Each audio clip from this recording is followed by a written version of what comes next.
Bom, boa noite a todos. Sejam muito bem-vindos. Muito obrigada pela presença de vocês. A ideia de hoje é a gente ter esse bate-papo, né, sobre mulheres no mercado financeiro. Esse evento ele está sendo organizado pela rede de ex-alunos da Direito GV em colaboração com o Núcleo de Prática Jurídica. Para quem não me conhece, eu sou a Andrea, eu sou da terceira turma, formada na GV, e eu estou aqui representando a rede de ex-alunos. Inclusive, aproveitando aí a eventual presença de alguns ex-alunos, eu queria reforçar o convite para vocês fazerem parte dessa comunidade, se ainda não fazem. A gente tem um Instagram, depois eu vou deixar o nome aqui do Instagram certinho para vocês participarem e nos ajudarem aí a expandir essa rede. Eu queria apresentar também a Maria Fernanda e a Camila.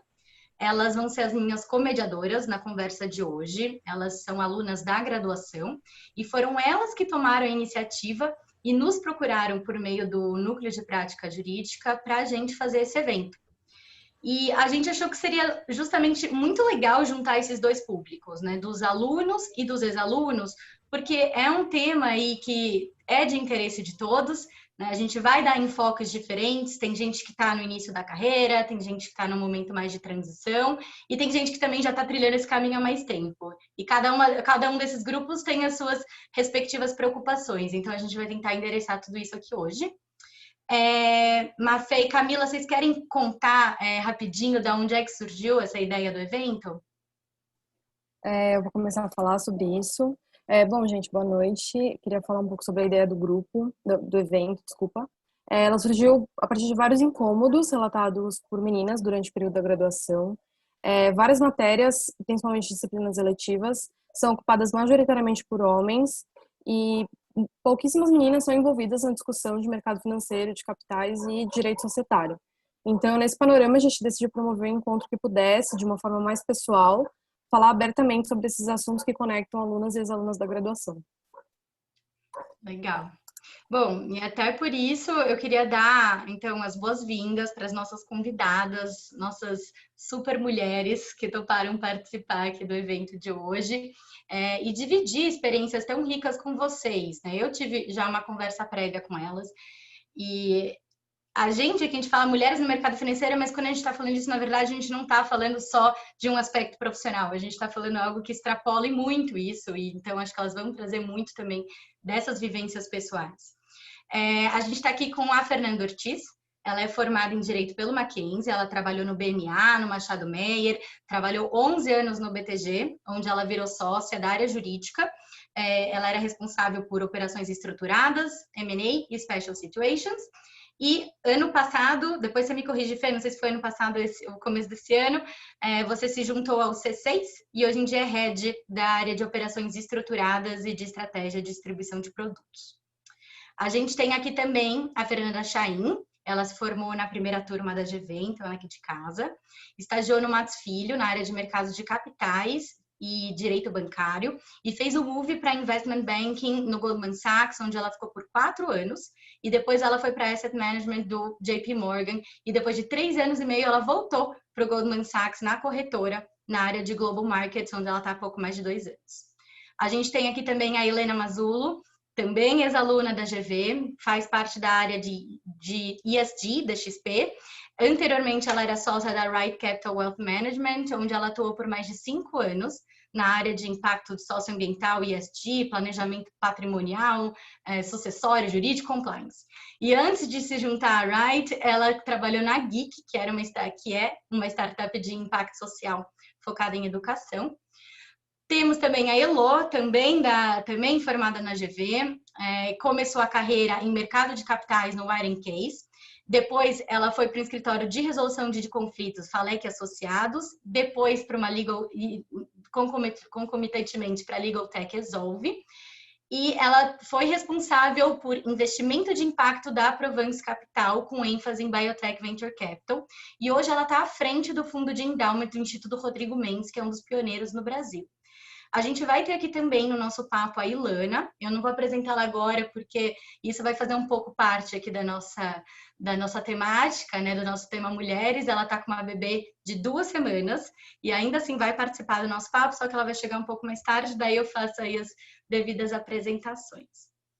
Bom, pessoal, sem mais delongas, entrando um pouco aqui na agenda de hoje, a gente tem um desafio enorme, né, de encaixar tantos assuntos sobre esse tema no tempo que a gente tem e dar também a profundidade necessária para esse papo ser de qualidade. A gente poderia ficar aqui falando ou só sobre mulher ou só sobre mercado e a gente escolheu falar sobre as duas coisas, então realmente é um assunto que não acaba mais. E por que eu estou falando tudo isso? Porque a gente acabou fazendo um recorte, que vai ser o seguinte: num primeiro momento da conversa, a gente vai debater sobre transição de carreira jurídica para mercado financeiro, como esses profissionais, né, como elas se prepararam para isso, qual que foi a influência da GV, como é que ela contribuiu, né, para toda essa trajetória. E num segundo momento, a gente vai trazer uma pauta mais sobre cultura, né, do mercado em si e também questões aí relativas à mulher, questões sobre liderança, sobre maternidade. E no final, a gente gostaria de dar pelo menos uns 15 minutos finais para a gente abrir para perguntas, tá? E até antes da gente começar, não sei quais são as expectativas de vocês também para essa conversa, mas eu queria só fazer um disclaimer para alinhar a expectativa de todo mundo. O intuito dessa conversa não é a gente entrar num tema muito profundo de questões de gênero, assim, de feminismo, né? A gente não vai discutir correntes filosóficas sobre o papel da mulher na sociedade.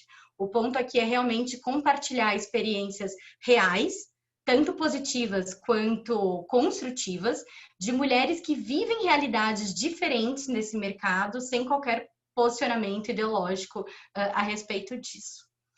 Então, para começar aqui o nosso papo, Elo, você e a Helena, né, a gente, né, nas apresentações, a gente já viu que vocês trabalham com áreas diferentes que, a princípio, muitas pessoas ou não conhecem, são áreas novas, ou não consideram do mercado financeiro, né? Eu mesma confirmei quando você falou, eu falei, mas isso é mercado financeiro?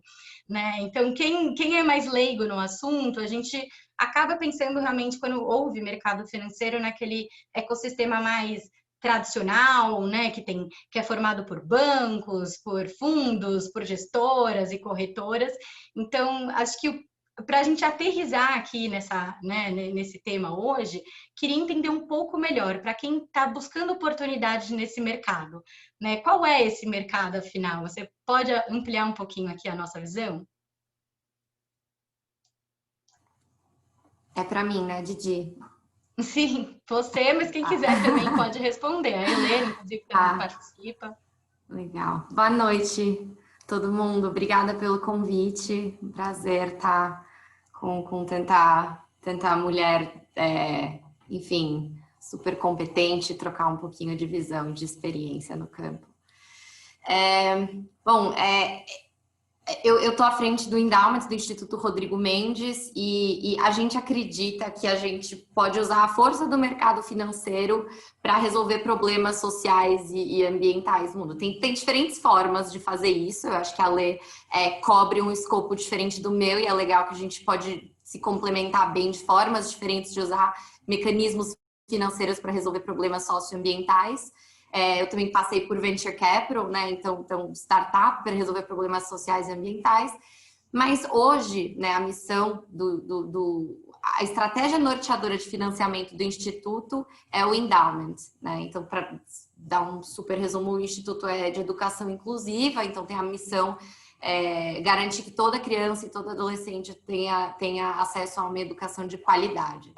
Então, acho que para falar do valor do endowment, vale a pena colocar uma lupa no problema que o endowment resolve, para quem não conhece tão bem, né?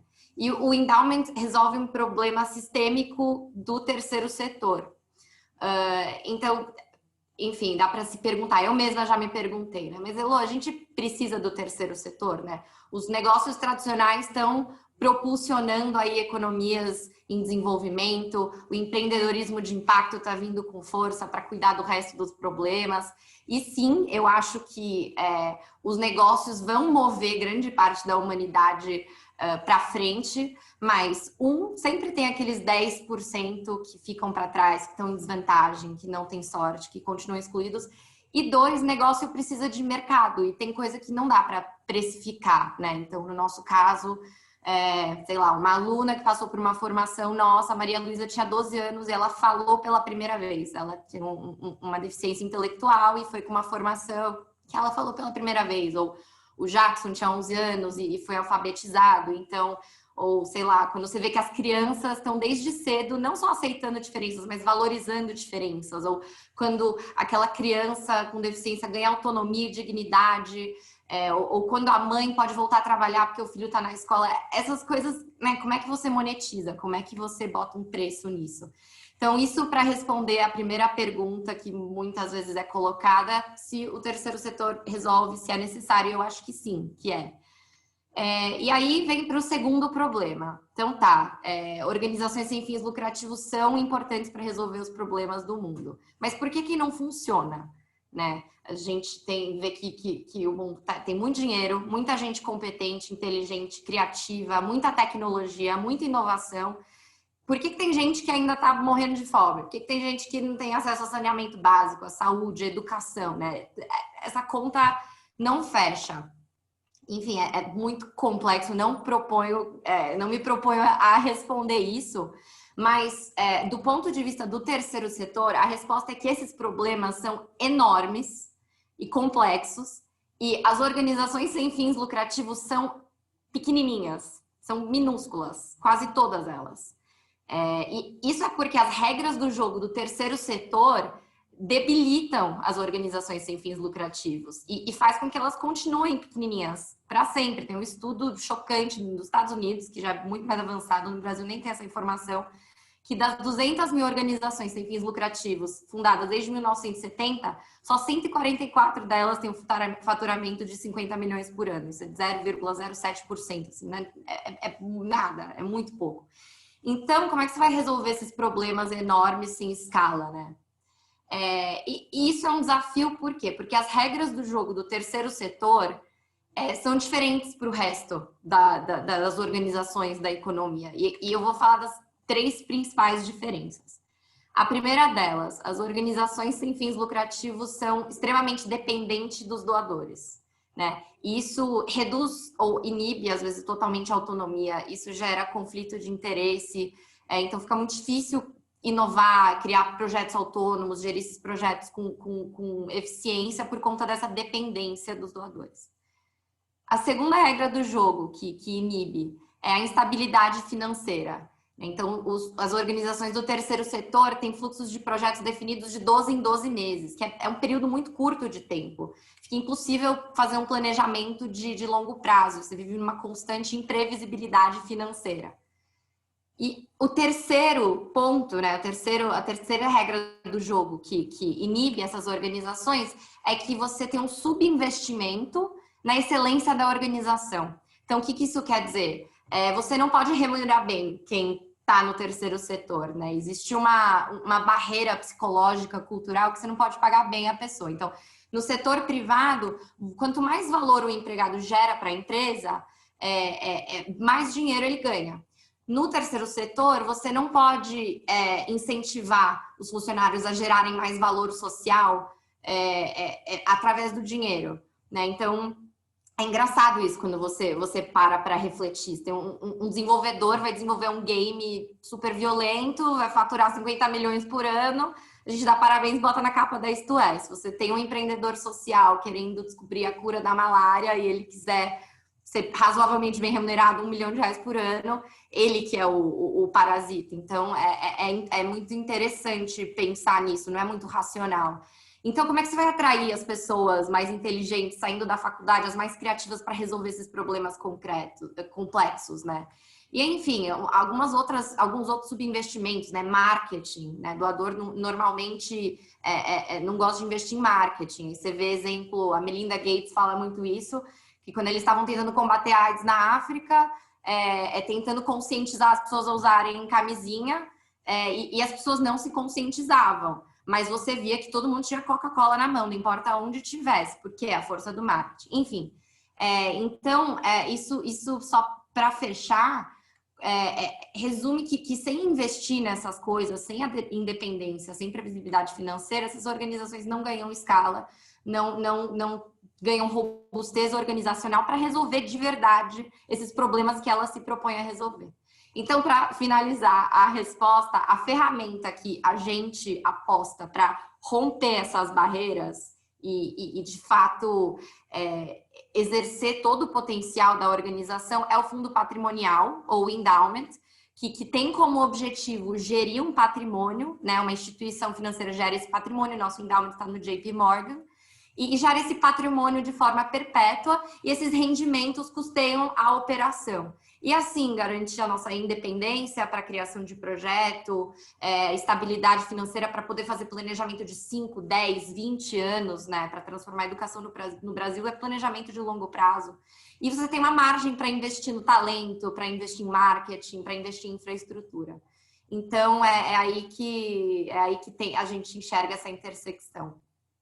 É o mercado financeiro como uma ferramenta para impacto, né? Exato. Bem legal, né? Bem interessante. Assim, bastante nesse sentido que a Elô levantou, também como ex-aluna da GV, a gente sabe que a Helena, ela também trouxe uma perspectiva diferente no mercado financeiro, né, enquanto ESG na XP, e a gente queria também discutir um pouco sobre o que você sentiu que tinha no mercado financeiro que você também não encontrou no direito, quais são os valores que te atraíram para esse novo mundo. Tá bom, oi gente, boa noite. Super obrigada pelo convite, super legal estar aqui. Sou muito agradecida pela GV, que me fez ampliar esses horizontes, já introduzindo, então a GV tem uma parte importante nisso. E por quê, né? Bom, agora voltando para quem é aluno atual, eu fiz um summer job em M&A no Matos Filho e eu não me identifiquei nem um pouco. E na época eu falei, cara, será que é tudo bem eu não me identificar com M&A no Matos Filho? Como assim? Eu tô na GV, né, gente? Tipo, M&A Matos Filho, acho que teria tudo a ver.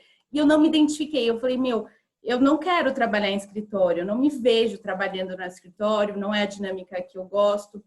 E aí eu fui entender alternativas, aí eu comecei numa startup de educação, que foi quando eu entrei com o primeiro conceito de investimento de impacto social, né? Então, empresas que geram lucro, mas ao mesmo tempo querem resolver um problema social, ambiental relevante para a sociedade, né? Mas sem abrir mão do retorno. E eu achei aquilo sensacional, né? Eu não achava que era um casamento que poderia ser óbvio, na verdade, eu achava que, legal, a empresa tem missão, visão, valores, mas não necessariamente integrados, né, ao que ela faz. E aí eu gostei muito da experiência. Eu não pensava em ir para o mercado financeiro, né, na verdade, eu gostava muito de trabalhar numa startup. Era uma startup, mas tinha 80 funcionários, então não era assim tão pequenininha. E eu gostava de ter uma visão generalista. Por isso que talvez eu não tenha me identificado com o escritório lá atrás, que eu sentia que era uma visão muito especialista de uma área. E eu gostava de ter uma visão do todo. E na startup eu consegui ter essa visão generalista de vários temas do direito. E aí eu acabei fazendo uma movimentação para o mercado financeiro, porque eu queria uma mentoria. E na época a Right Capital estava sendo montada, e o Alexandre Lindenboy, que era um dos sócios fundadores, né, e a Fernanda Camargo, eu fui conversar com eles.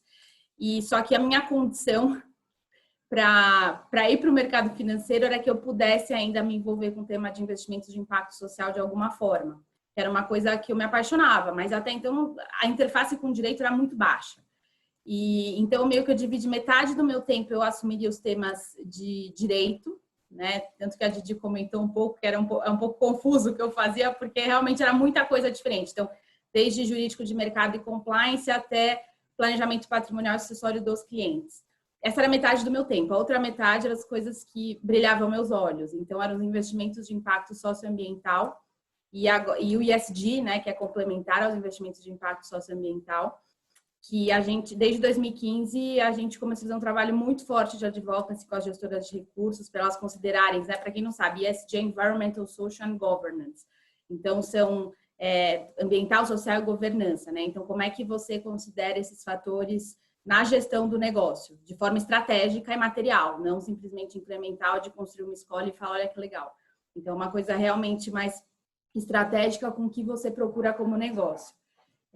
E aí a gente já fazia esse advocacy com gestoras de recursos, que a gente investia via mercado, e todos os clientes, que eram grandes famílias, investiam no mínimo 1% do patrimônio em fundos de impacto social. Então, metade do meu tempo era envolvido com esse tema e não tinha nada a ver com direito. Tanto que eu tirei uma certificação do mercado financeiro, que chama CFP.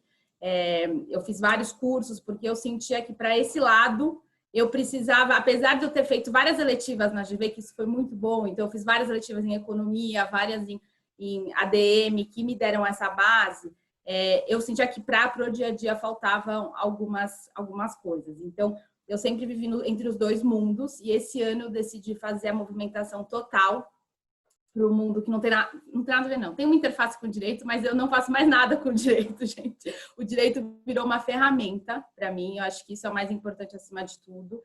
Eu vejo que o direito me dá uma amplitude muito maior e uma visão mais completa do que acontece, né? Então, por exemplo, eu tenho uma visão muito mais completa sobre risco, sobre compliance, sobre temas que têm interface com o que eu faço, só que não é o grosso do que eu faço.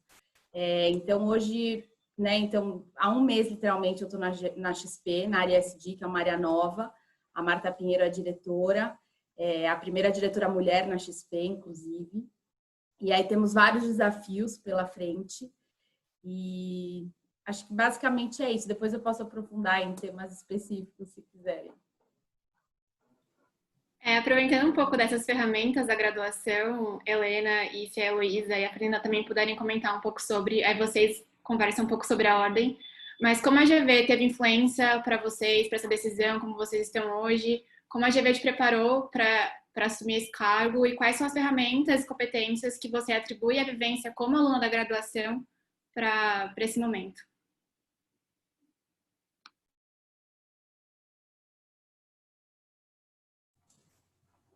Vai, Lu, começa. Foi em silêncio, mas... Bom, enfim, tanto faz. Eu acho que quando pensando assim, eu não sei se é bom ou ruim falar isso, mas a minha opinião sobre a experiência universitária, eu acho que de mais valioso não é o conteúdo que fica, né? Você não lembra o conteúdo e a substância do que você viu na aula. Eu acho que o que fica é o ferramental e os relacionamentos. Então, os relacionamentos com certeza ajudam, né? E isso é bem intuitivo, mas acho que é o ferramental, assim, e a GV sempre teve esse DNA de desenvolver soft skills. Acho que eles sempre valorizaram muito isso. E isso eu acho que é um dos fatores mais determinantes, assim, enfim, numa entrevista ou para fazer uma mudança de carreira. Então, pensamento crítico, pensamento analítico, habilidade de pesquisa, de escrita, confiança para se colocar, estruturar suas ideias, saber negociar, ética e transparência, habilidade socioemocional, né? Saber performar sob pressão. Então, eu acho que a GV foi muito bem nisso. Tinha a matéria Artes de Direito do Garcês, que eu acho que é uma das matérias mais inesquecíveis para todo mundo, né? Negociação, mediação. Então, acho que a GV, o que eu mais carrego, eu acho que são esses soft skills, esse ferramental, que ajudou muito e até hoje, assim, me formou como pessoa e como profissional. Complementando a Elô, eu sinto, acho que principal duas coisas. Primeiro, assim, acho que vão me matar o que eu vou falar aqui, mas tem algumas matérias, gente, que realmente eu esqueci tudo. Tipo, se eu for presa, eu preciso de um advogado. Eu sei muito o básico. Mesmo se eu falar de contencioso, assim, eu tenho uma noção, é lógico, mas assim, eu preciso de um advogado nesses casos. Não me dediquei a isso. Mas o que eu acho que de mais importante não é isso mesmo. Na verdade, o mais importante que a XP deu foi aprender a pensar, né? Pelo menos o que eu tirei para mim. Então, a XP ai, XP, gente, desculpa, ó, já tá 7h30 da noite, eu tô vendo. A GV me ensinou a pensar. Por quê? Eu acho que o método socrático, né, e a provocação que os professores sempre fizeram para você chegar na resposta sozinho, não ser uma aula só expositiva, te forçar, né, a realmente chegar nas conclusões sozinhos, eu levei isso muito para minha vida pessoal também e profissional. Então, acho que aprender a pensar assim foi uma ferramenta muito poderosa da GV. E outra coisa também foi dado que é uma faculdade pequena, você acaba tendo interação com outros anos, né, mais próxima, você fica mais próximo do pessoal que você está junto. Eu acho também esse networking que você acaba formando na faculdade é muito rico, porque você acaba encontrando as pessoas com quem você estudou em ambientes que você fala, caramba, nem imaginava que você ia trabalhar com isso e a gente ia se encontrar e ia trabalhar junto. Então, eu diria que desses dois, né, nessas duas ferramentas, por assim dizer, a GV foi fundamental.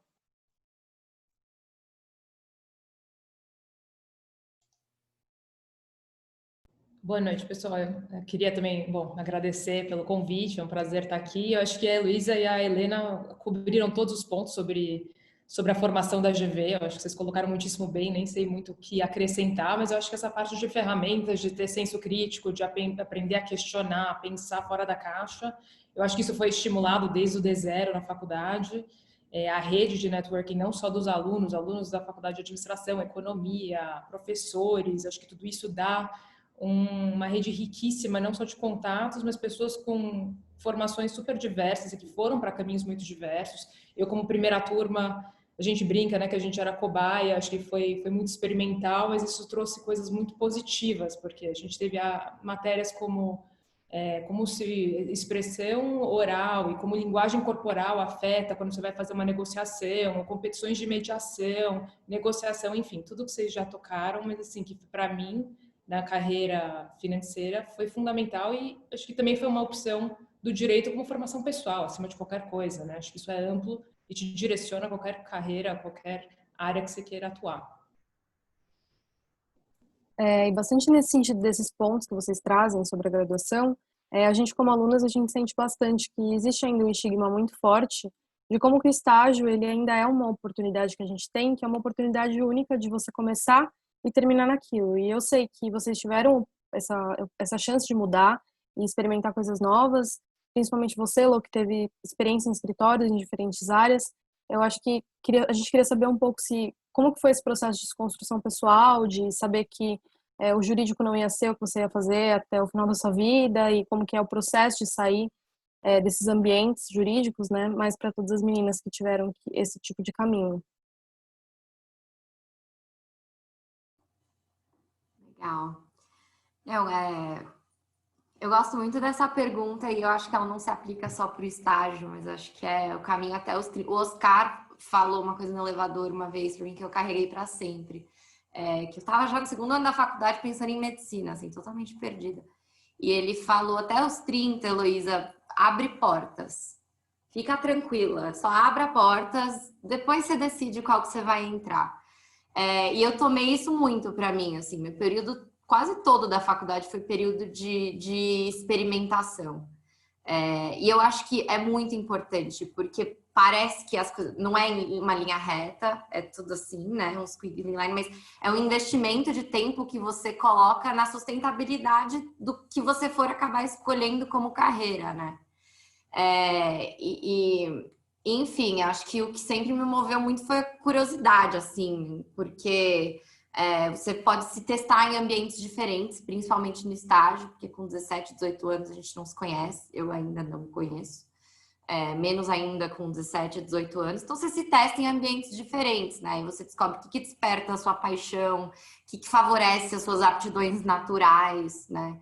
E principalmente, eu buscava estar em lugares com pessoas que fossem muito melhores do que eu. Assim, que eu adorava pensar que eu não entendia nada que as pessoas estavam falando, estava anotando tudo para correr atrás depois. Então, acho que são esses os elementos que eu buscava, assim, para tentar encontrar o meu nicho. Claro, acho que buscar algum conforto financeiro, né? Porque tem que pagar as contas. E aí fui indo, assim, na China, fazer o meu intercâmbio foi na China, e só fui seguindo curiosidade, confiante que ia me levar para alguma coisa que despertasse o meu potencial como ser humano. E acho que é isso, acho que não é uma linha reta, tem aquele discurso famoso lá do Steve Jobs de Stanford, que ele fala, you can't connect the dots looking forward, né? Aqueles desenhos de bolinha, só lá na frente você olha e forma um desenho e faz sentido, então... Enfim, acho que é isso que eu diria nessa reflexão, seguir curiosidade e sempre com risco calculado também, né? Sem uma ingenuidade de achar que tudo pode levar a uma vida maravilhosa, mas são riscos calculados que vocês... Realmente é muito importante a visão de vocês além do primeiro estágio para a gente, para nós alunas. E pensando um pouco nisso, Fernanda, se você puder, Fernanda Charim, se você puder falar um pouco como foi essa transição da advocacia, né, no estágio, para o investment banking, no banco de investimento, como foi? Claro. Assim, não foi uma transição fácil, né? Mas assim, foi uma escolha muitíssimo racional e pensada de tomar esse risco, de nadar um pouco contra a maré, de estar fora da zona de conforto. Eu me testei, era uma coisa que eu queria muito, eu queria ampliar minha base de conhecimentos, de experiência. E naquele momento eu achava que era oportuno, né? Ainda num começo de carreira, como estágio. Eu concordo exatamente com o que a Elisa comentou. Carreira não é uma linha reta, assim, você dá passo para o lado, você passo para trás, para dar 2 para frente. E assim, para mim, as minhas escolhas hoje eu enxergo isso muito, muito claramente, né? Então, com certeza foi algo desafiador, né? Mas era um desafio que eu busquei ativamente e eu acho que só me fez crescer ao longo desses anos. Claramente, em termos de cultura, o direito é um meio muito tradicional, tem uma hierarquia muito pronunciada, então eu buscava algo um pouco mais dinâmico.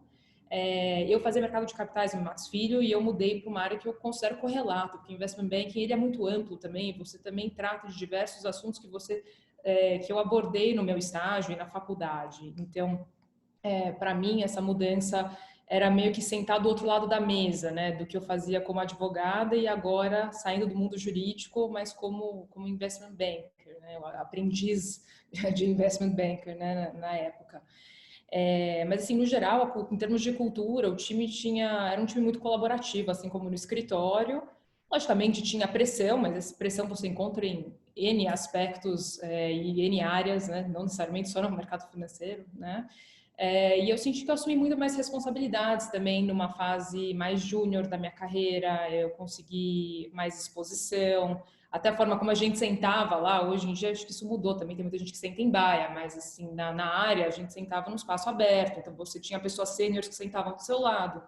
Então ter esse acesso, eu acho que agrega muito, né? E para mim foi muito, muito importante nesse aprendizado, nessa experiência.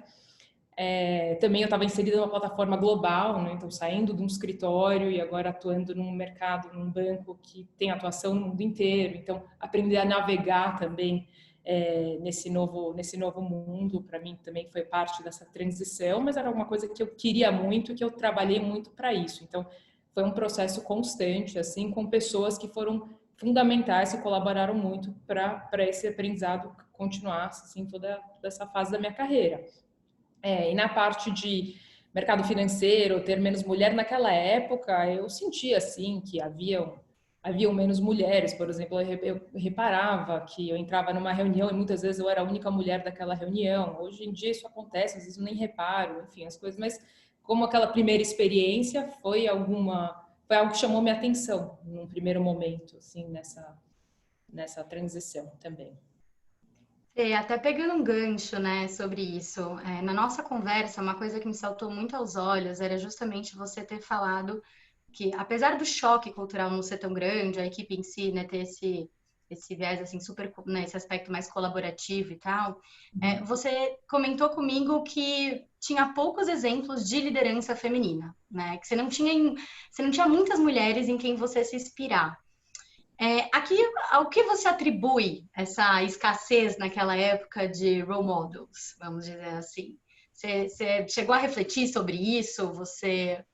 Era uma coisa que você sentia, mas que você já identificava por que você não tinha essas inspirações ali? Eu acho que é difícil apontar um ponto específico, né, que seja responsável por isso, mas de fato foi alguma coisa que eu senti falta, né, nesse início de carreira. E acho que alguns pontos que podem ser trazidos aqui, eu acho que tinha, pelo menos na época, um certo estigma de mercado financeiro, de ter uma cultura mais agressiva, de ter uma presença predominante de homens no mercado financeiro versus talvez outras carreiras. Então, talvez a impressão de que você estaria valorizando mais atributos masculinos versus femininos, você teria que abrir mão de certas coisas para avançar na carreira. Enfim, isso poderia ter dado a ideia de que era um ambiente intimidador, sabe? Menos receptivo, menos aberto, menos acolhedor. Eu acho que isso pode ter sido um dos responsáveis por fazer as pessoas nem se interessar por tentar entrar nesse mercado, tentar conhecer melhor esse mercado para tirar um pouco esse estereótipo, por assim se dizer, né? E eu acho que outra questão que eu penso, e eu acho que isso varia muito de área, mas em investment banking eu sentia bastante isso, é o equilíbrio entre vida profissional e vida pessoal, né? Eu acho que, logicamente, isso varia em relação às áreas, então tem áreas que você vai trabalhar em horários de mercado e tem outras áreas, como é o caso de IB, por exemplo, que é um pouco mais imprevisível em natureza para você se organizar em termos de horários, é um pouco mais cultural da área, você está sujeito a demandas de clientes, então isso pode afetar quem busque políticas mais flexíveis. Eu acho que isso entra em outra seara, que é a questão de maternidade, de dupla jornada de trabalho, divisão de tarefas, né, fora do ambiente profissional, né, outros atributos da vida, do papel da mulher fora do trabalho. Eu sei que acho que tem outras participantes que vão entrar nisso em mais detalhe, mas eu acho que isso pode ter sido um dos fatores, especialmente em áreas como investment banking, né? E acho que uma coisa que eu acho que já melhorou muito, mas é em processos seletivos, que quem que está conduzindo a entrevista? Às vezes você tem até um viés de afinidade, a pessoa que está conduzindo a entrevista, naturalmente vai acabar optando por um candidato que é mais parecido com ele ou ela. E isso pode gerar também que sejam contratadas mais pessoas, assim, que se formem grupos cada vez mais homogêneos em termos de contratações. Então, acho que são esses tipos de esses pontos mesmo que na minha percepção podem ser os grandes responsáveis por isso, né? Eu acho que é muito claro, bom, para mim pessoalmente, mas eu acho que isso outras mulheres aqui devem concordar comigo, a importância de você ter exemplos femininos na carreira, em qualquer carreira que seja. É algo que ajuda a te motivar, né? Te dar perspectivas, você conseguir traçar potenciais trajetórias rumo a posições de liderança executiva, por exemplo. Então, tem um valor inspiracional, né? Como você mesmo disse, de você se ver naquela posição, de ter alguém parecido com você, que está mais avançado na carreira, que prosperou, e você fala, bom, isso é um caminho, é uma forma que eu posso ser bem-sucedida nesse meio.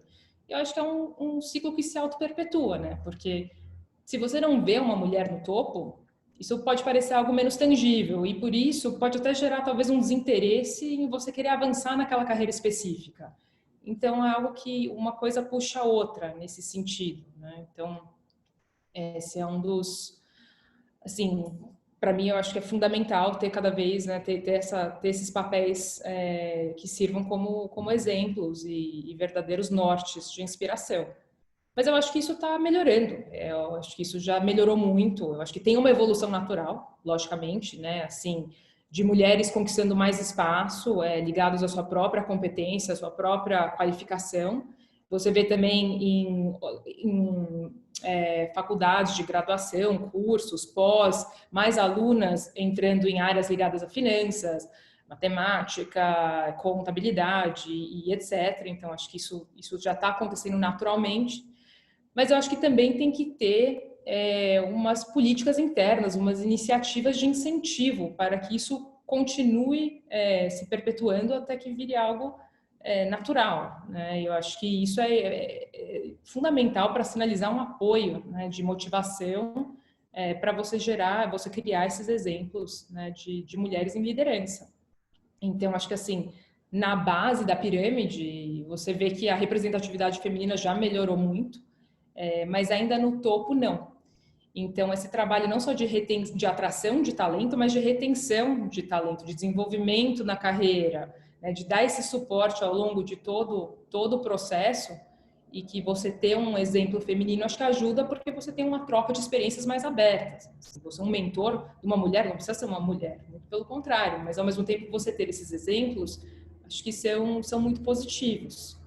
E eu acho que isso é uma coisa comprovada, né? Estudos de consultoria comprovam que você ter times diversos esses geram maior valor para empresas, para instituições, geram performances e rentabilidades maiores.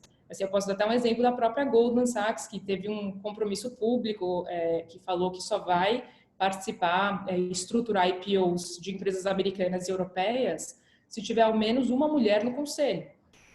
Então, assim, esse tipo de iniciativa mostra que, ao longo do ecossistema, as pessoas estão cada vez mais conscientes da importância de se estimular esse tipo de movimento. E é um ciclo virtuoso, né? Eu acho que os stakeholders, então, assim, os clientes das empresas, também têm que mostrar que isso é uma preocupação estratégica deles, que eles querem trabalhar com empresas que enaltecem esses valores, né? E mesmo isso vai ajudar a atrair profissionais que se identificam com essa cultura.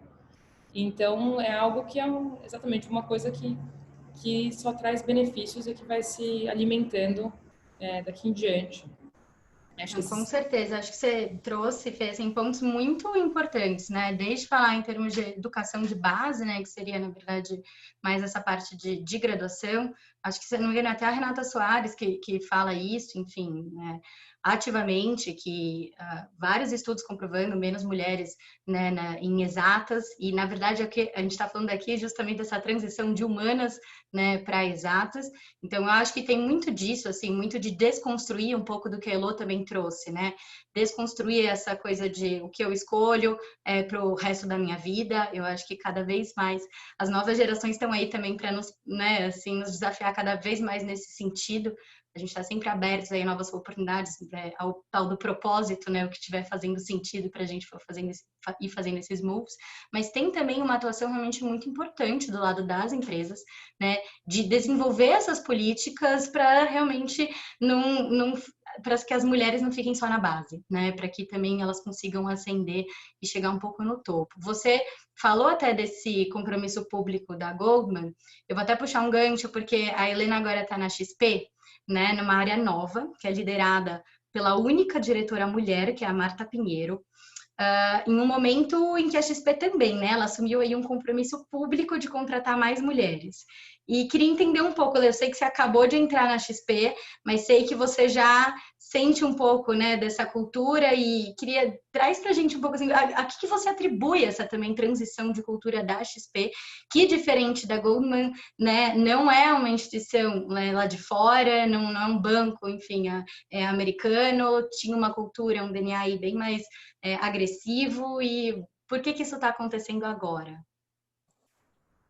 Tá bom, eu vou dar uma visão, talvez um pouco parcial, né, dado que eu acabei de entrar, mas o que eu percebi, né? Bom, a pandemia acabou acelerando muitos temas que geram tendências, né? Então, desde digitalização, telemedicina, e eu acho que esse tema de sustentabilidade também foi muito alavancado, e o que a gente não pode deixar de olhar para as pessoas e para o planeta, né?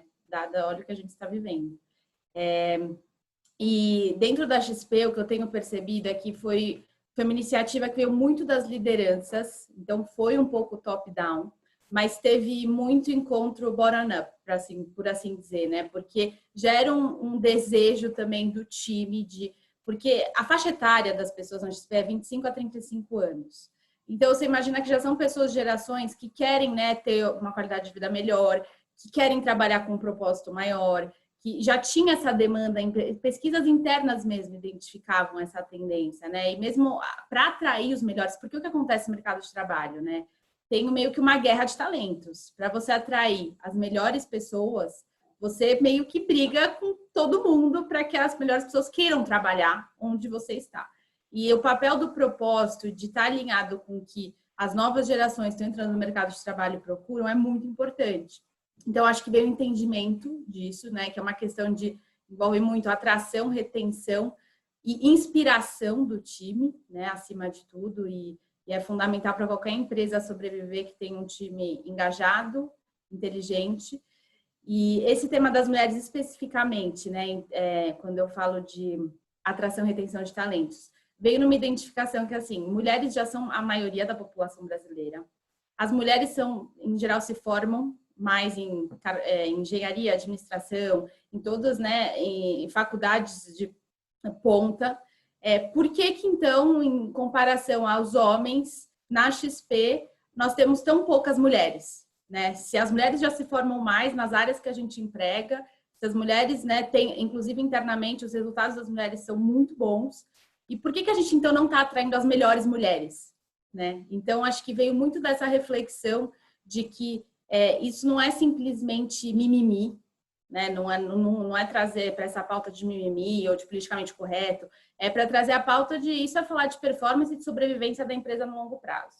Então, essa é a visão, né? Então, para complementar, além desse ponto de talentos, né, de atração, retenção e inspiração, eu acho que também tem muita questão de fazer o certo como empresário e inspirar outros empresários a fazerem o certo.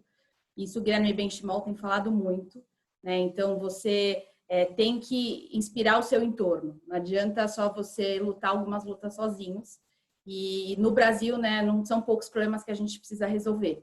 Então, parar de procurar culpados e assumir a nossa responsabilidade como empresário, como pessoa, de atuar nessas frentes que tanto incomodam.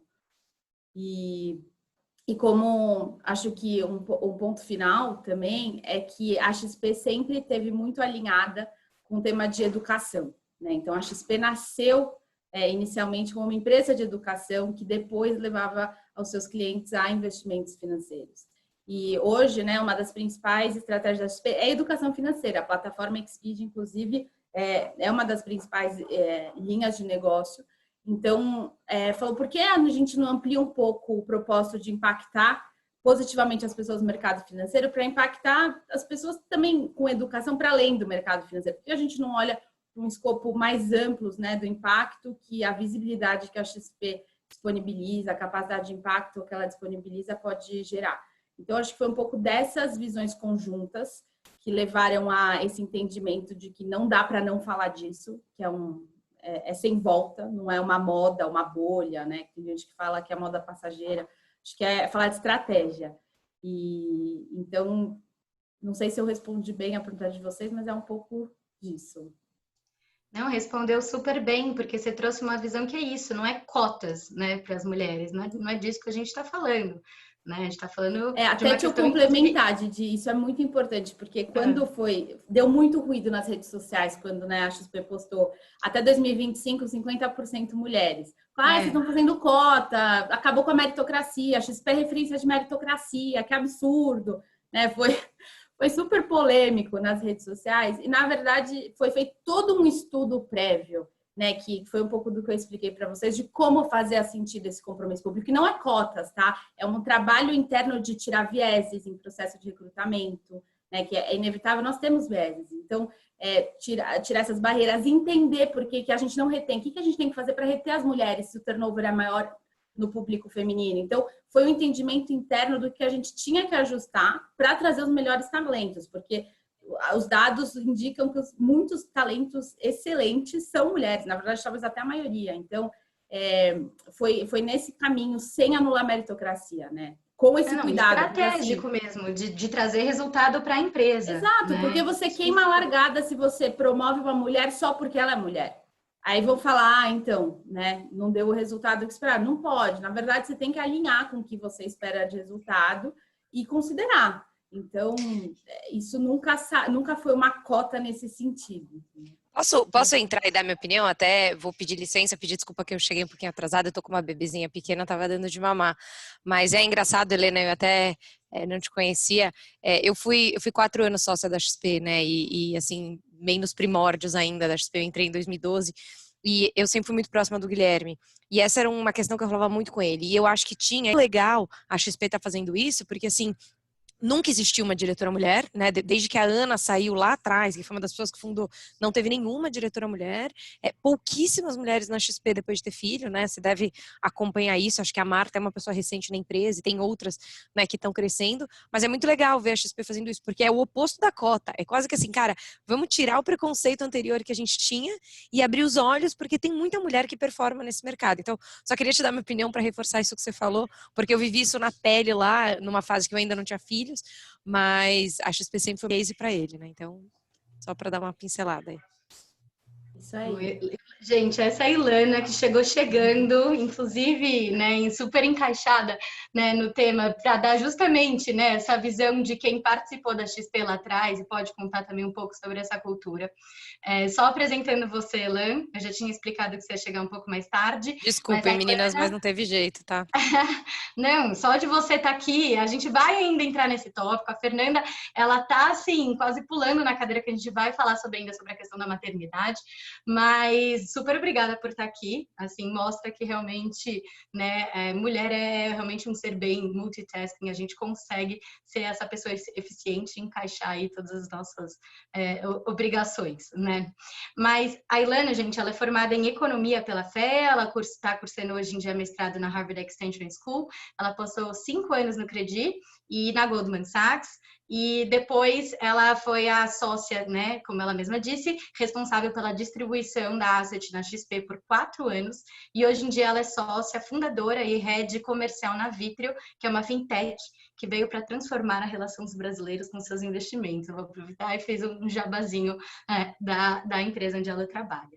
Léo, eu vou voltar para você depois, porque o que eu achei legal que você trouxe aqui? Você trouxe justamente, né, a visão, né, de quem já viveu um pouco desses dois mundos. E tem uma pessoa aqui também que já viveu bastante desses dois mundos, que se chama Fernanda, né? E Fê, queria falar um pouco também com você, assim, você viu também, você é uma pessoa jovem, tá? Então não me entenda mal, mas você tem uma vivência aí madura no mercado, né? De quem viu também bastante dessa transformação. E um pouco do que a Helena trouxe, e que fez questão de reforçar na fala dela, é que a cultura continua sendo meritocrática. Ela continua mesmo? Se ela continua, o que mudou nesse ambiente de trabalho, né? Vai lá. Não. Eu acelerada. Então, vamos lá. Eu tenho muitos assuntos ainda para falar com vocês, mas vamos começar por aí. Eu vou quebrar a tua pergunta em duas, até porque acho que até para a gente falar o que mudou, é muito curioso, até é uma pena que a Helena tenha perdido o começo aqui da conversa, porque assim, mudou totalmente, né? Só da gente ver aqui, né, duas mulheres integrando áreas de instituições ou backed up por pessoas seniors no mercado financeiro, ou por outra que está numa super instituição, né, uma referência hoje no mercado financeiro, tratando de temas de ESG. Poxa, nessa conversa já é algo que, se você puxar 15 anos atrás, 13 anos atrás, não tinha, né? Eu acho que antes de entrar no mercado financeiro lacense, indo para o mercado de advocacia, que foi onde eu comecei quando eu era estagiária, eu acho que talvez possa ter um pouco de fit aqui com o nosso público, né? Com as meninas que estão na graduação. História de advocacia, eu sempre trabalhei meio que nichado na área de M&A, né? M&A é mercado de capitais. Então, quando a gente entrava, assim, acho que o único escritório que, salvo engano, tinha uma área de terceiro setor que não era pro bono, que era aquela coisa que, tipo assim, ninguém nem queria olhar, era o Matos Filho, e era assim, tipo, ninguém queria ir para aquela área, porque era uma área que definitivamente não ia ser alavancada dentro do escritório, meio que, tipo assim, time C ia para a área do terceiro setor. Então, assim, só da gente ter na conversa, poxa, expoentes, né, do mercado que estão nessa área, para mim já é uma primeira grande mudança, para começar daí, né? Um segundo assunto que eu acho que é curioso ouvir aqui um pouco e tal, é o que acho que a Fernanda trouxe, né? Dessa questão dos trabalhos que ao longo dos últimos anos foram feitos, mostrando a importância da diversidade no ambiente de trabalho, que de fato isso acaba fomentando, né? A pluralidade de ideias, os pensamentos fora da caixa, a complementaridade de skills, de competência, de visões e tal, coisa que também ainda... não só, hoje acho que ainda está um pouco melhor, eu já vou bater aqui, mas voltando para trás, era padrão, você chegava, mercado de advocacia primeiro, chegava no mercado, na base, um pool de estagiária, virava advogado júnior, um pool de advogada júnior também, virava pleno, já começava a ficar um pouquinho mais difícil.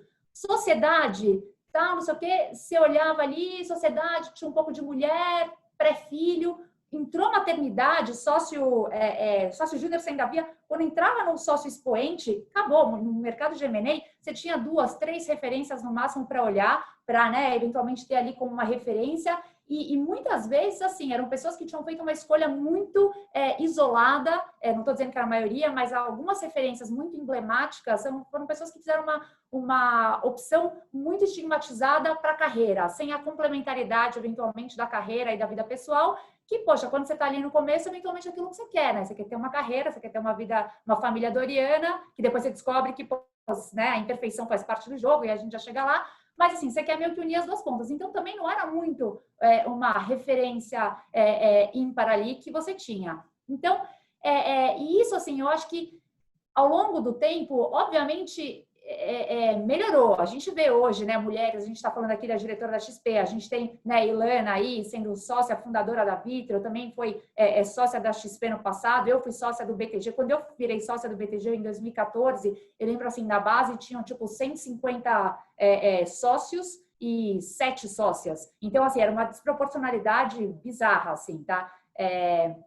Mas, enfim, isso eu tô contando 2014, não tô falando 1960, né? Então, assim, eu acho que isso ainda é tudo muito latente. Mas tinha, bem ou mal, tinham 7, hoje tem mais. Até eu saí do BTG ano passado, 2019, já tinham mais mulheres na base, mas, assim, proporcionalmente, na base não, né? Mais em cargos mais elevados, mais de liderança, mas ainda assim, proporcionalmente, muito pouco. Você olha no comitê de investimentos, eu já vou chegar aqui, não sei se como é, tá? Mas também é mesmo aqui, assim, mesmo aqui, posso dar um exemplo. Você olha nos comitês de investimentos, né? Ou eventualmente posições mais chaves dessas grandes instituições, são pouquíssimas as mulheres, né? Hoje existe um movimento de atratividade, de vestir a camisa do tipo, sim, apoiamos mulheres, apoiamos diversidade, apoiamos, né, sem ser cota, mas apoiamos e tal, existe, mas eu acho que muito fomentado por algo que alguém já falou aqui, acho que foi até a Helena, desculpa, na busca, na exigência de uma geração. Né? Eu acho que houve uma mudança geracional muito grande, acho que da minha geração, acho que a Helena, a gente acaba batendo um pouco aqui na parte geracional, para a geração mais nova. Hoje, acho que até quando a pessoa vai buscar um emprego, a questão do propósito ela é muito latente. Não que na nossa época não fosse, mas de fato ela era um pouco mais, não secundária, mas assim, você queria uma carreira, você queria crescer, você queria aprender, você queria empreender, né? Ter sucesso, ganhar dinheiro sim, óbvio, acho que todo mundo ainda quer e acho que a geração nova também, mas o propósito ele era secundário. Então, até a dinâmica da entrevista de emprego era absolutamente diferente. Eu lembro que, né, era assim, pô, você aguenta para a noite? Eu até vi o nome do Gui aqui em algum momento. O Gui vai lembrar da entrevista dele no BTG lá comigo, né, Gui? Em 2000, sei lá, quanto é isso? Para a noite? Tem medo aí de discutir contrato? Como é que é? Era assim, a pressão total, 50 pessoas na sala, chacoalhando para ver se o cara se sustenta ali, ou a menina sustentou, passou na entrevista, vamos para o próximo. E era assim, hoje você faz isso com alguém numa entrevista, pô, a pessoa sai, né, sai correndo, não quer nem segue o jogo. Acho que a primeira coisa que vem é a seguinte, poxa, qual que é o que eu tenho ouvido, né, de novo, no RH, estou falando aqui absolutamente numa base empírica, então vou falar da minha experiência, pode ser que não seja uma realidade geral de mercado, mas quando eu faço entrevista, primeiro assim, eu vou numa posição até, acho que para ouvir muito mais o candidato, e a primeira coisa que vem é qual o propósito, o que vocês estão fazendo na frente de ESG? Essa pergunta, né? Já achei super curioso ter a Helena aqui, porque isso é muito recorrente nas questões, nas entrevistas. Vocês têm política, até falei isso para a gente outro dia, política com relação a diversidade aqui no banco, como é a política de vocês, quantos homossexuais tem na área, me perguntavam isso, assim, e tipo, coisas que, sei lá, 6 anos atrás eram inimagináveis, ninguém nem tocava nesse tipo de coisa, nem perguntava se tinha, se não tinha, e se fosse algo que incomodava as pessoas, o entrevistado, meio que às vezes ele entrava no ambiente de trabalho e meio que sucumbia àquilo, e era aquele clima meio, né, assim, zero friendly, zero acolhedor, como hoje, de fato, precisa ser não só para você reter talento, para você atrair pessoas, mas porque a geração demanda isso, a sociedade demanda isso. Então, eu acho que a mudança que teve aqui, ela vai muito além da mudança no mercado financeiro. Acho que é uma mudança geracional, social, e todo mundo evolui, né, o mercado, evolui a indústria, evolui, né, a sociedade como um todo. Então, eu acho que esse é um ponto que eu achei interessante ouvir aqui das conversas e achei legal trazer. E com relação à meritocracia, eu acho que sim. É que o conceito de meritocracia, pelo menos que para mim, quando eu escuto, vem muito latente é o conceito de meritocracia da cultura garantia, anos 80, começo dos anos 90, onde era aquela competição, né? A meritocracia necessariamente, nesse modelo de meritocracia, necessariamente ele vem muito acompanhado de uma competição, né? De uma competição acirrada no ambiente de trabalho, onde eventualmente fica aquele clima meio ruim, onde você necessariamente tem que produzir mais, porque se você não produzir mais aqui, você vai ser, e bem entre aspas, o jargão aqui do mercado financeiro, vai ser tungado no seu bônus no final, né? Então, ou você produz mais, você tem que ser melhor, você tem que ter mais operação no seu pipeline, você tem que gerar mais resultado, e tudo bem, isso aí realmente você acaba abdicando, isso prejudica sim a sua qualidade de vida, óbvio, né? E é coisa que eu acho que também essa geração não aceita, a nova geração não aceita muito, né? Acho que é uma coisa requer-se um equilíbrio maior. Acho que não só a nova geração, acho que a gente também hoje em dia aprendeu a requerer um equilíbrio maior de vida, né? Mas enfim, além disso, acaba sendo um ambiente muito nocivo. Então, meritocracia em termos de faço um bom trabalho, quero ser reconhecido por isso, preciso ser reconhecido por isso, eu acho que isso existe sim no mercado e deve sempre existir, porque isso extrai o melhor da pessoa. Agora, aquele conceito de meritocracia, garantia, eu acho, na minha visão assim, totalmente pessoal aqui, eu acho que não existe tanto mais espaço para isso hoje em dia. Primeiro porque, de novo, as pessoas demandam um certo equilíbrio entre qualidade de vida e produção profissional, né? Assim, as coisas elas precisam entrar um pouco mais equilibradas. A competitividade, ela tem um grau positivo porque ela acaba extraindo o melhor de cada um, mas ela tem um poder nocivo tão grande que é a falta do trabalho em equipe, a puxada do tapete, onde existe um perde-a-perde na instituição. Eu acho que muitas instituições também vêm repensando um pouco isso. Aqui no C6, a gente é um banco digital, para quem não conhece, é um banco digital, foi fundado em 2017 por pessoas egressas do Pactual, do BTG Pactual, e ele foi enfim, aberto ao público oficialmente em 2019. Muito se discutiu sobre a cultura, conceitos, e aqui a gente tem um lema que é: a gente não joga tênis, a gente joga frescobol. A gente não fala em meritocracia, a gente fala em autocracia. Porque aqui é o seguinte, a gente está, né, é um banco, tem 1000 pessoas, mas assim, a gente está em construção. Ou a gente joga junto, ou a gente não vai para lugar nenhum. E eu acho que e deveria ser assim em qualquer empresa. Ou as empresas jogam junto, ou não se cresce. Eu posso crescer hoje aqui ganhando um bônus melhor na minha meritocracia, na minha competitividade, mas o fato é que se eu sou sócia dessa instituição, eu preciso que todo mundo produza bem, seja confortável no seu ambiente de trabalho, coopere comigo para que mais cabeças pensem junto e junto, né, vamos mais longe e monetizamos mais isso dentro do valor máximo da corporação. Então, quando você falou em meritocracia, eu só achei interessante trazer esse ponto, porque, enfim, porque, para mim, meritocracia vem muito acirrada a essa cultura garantia, né, que a gente bem conhece. Mas, enfim, eu não sei se eu me perdi aqui no meio, eu acho que falei demais, mas é isso. Não, pelo contrário, Fê. Posso trazer um ponto super rápido que eu Traga, Elô. Na fase da Ilana, eu quero muito ouvir a Ilana, mas eu só queria complementar rapidinho nesse fator meritocracia versus cota. Eu acho que as gerações estão cada vez mais entendem, já estão compradas no valor da diversidade e inclusão, não só porque é certo, eu acho que é uma questão de performance, né? Quando você tem diferentes pontos de vista no lugar de tomada de decisão, né? Não é quando você fala assim, tem X mulheres e tudo isso. Não, é no lugar de tomada de decisão, mulher, negro, LGBTQI, pessoa com deficiência. A hora que você cria um portfólio de pontos de vista diferentes, você identifica oportunidades diferentes e aquilo melhora, enfim, melhora a performance da empresa. Google é uma super referência nisso. Então, tem gente já está comprada, mas ainda tem os céticos que fazem meritocracia versus cotas. E acho que tem uma frase da Ruth Bader Ginsburg, descanse em paz, rainha, que acho que esclarece muito o ponto de visão. E ela fala que eu não estou pedindo um favor para o meu gênero. Eu não estou pedindo tratamento especial para o meu gênero. Eu estou pedindo para os meus irmãos tirarem os seus pés em cima dos nossos pescoços. Então, acho que isso traz um pouco o que a Helena falou, de que não é um processo de cotas, é um processo de tirar os vieses cognitivos que impedem que as pessoas identifiquem o valor que a diversidade traz, né? Então, quando você passa a pensar que é tirar o viés e não é dar tratamento especial, isso muda muito. Não, com certeza. E assim, até fazendo um link, o que a Fê trouxe muito aqui também é que quando a gente também fala dessa cultura meritocrática, né, ali olhando, né, pro garantia, uma coisa lá de trás, a gente não tá falando só mulher-homem, né, em questão de gênero, a gente tá falando mulher-mulher. Então, num ambiente onde as mulheres deveriam ter uma união maior, vamos dizer assim, né, para ter essas políticas que, de novo, não são de cotas, mas para ter justamente esse senso de coletivo maior e de colocar mais em posições de liderança, a gente acaba tendo cada um ali brigando pelo seu pedaço, e isso também atrapalha, né, o desenvolvimento ali, o crescimento daquela instituição nesse sentido. Então, acho que nossa, super obrigada, Fê. Você realmente, assim, você trouxe muita coisa.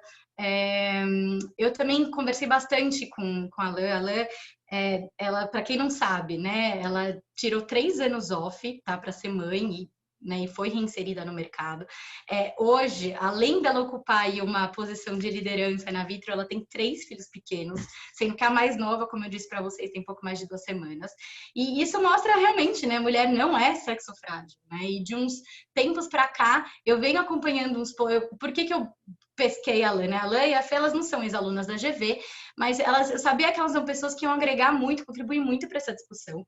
E a Ilana tem feito muitos posts no LinkedIn, inclusive sobre esse tema, foi aí que chamou mais a minha atenção.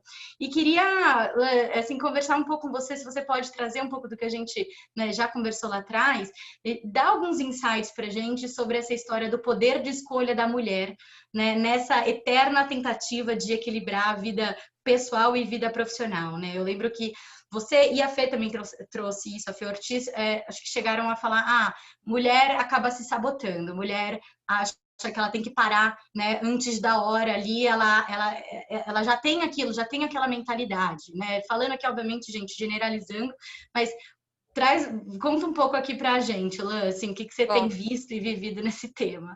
Vamos lá, primeiro, obrigada, Didi, pelo convite. Eu não sou formada em Direito, então para mim realmente é uma honra estar aqui.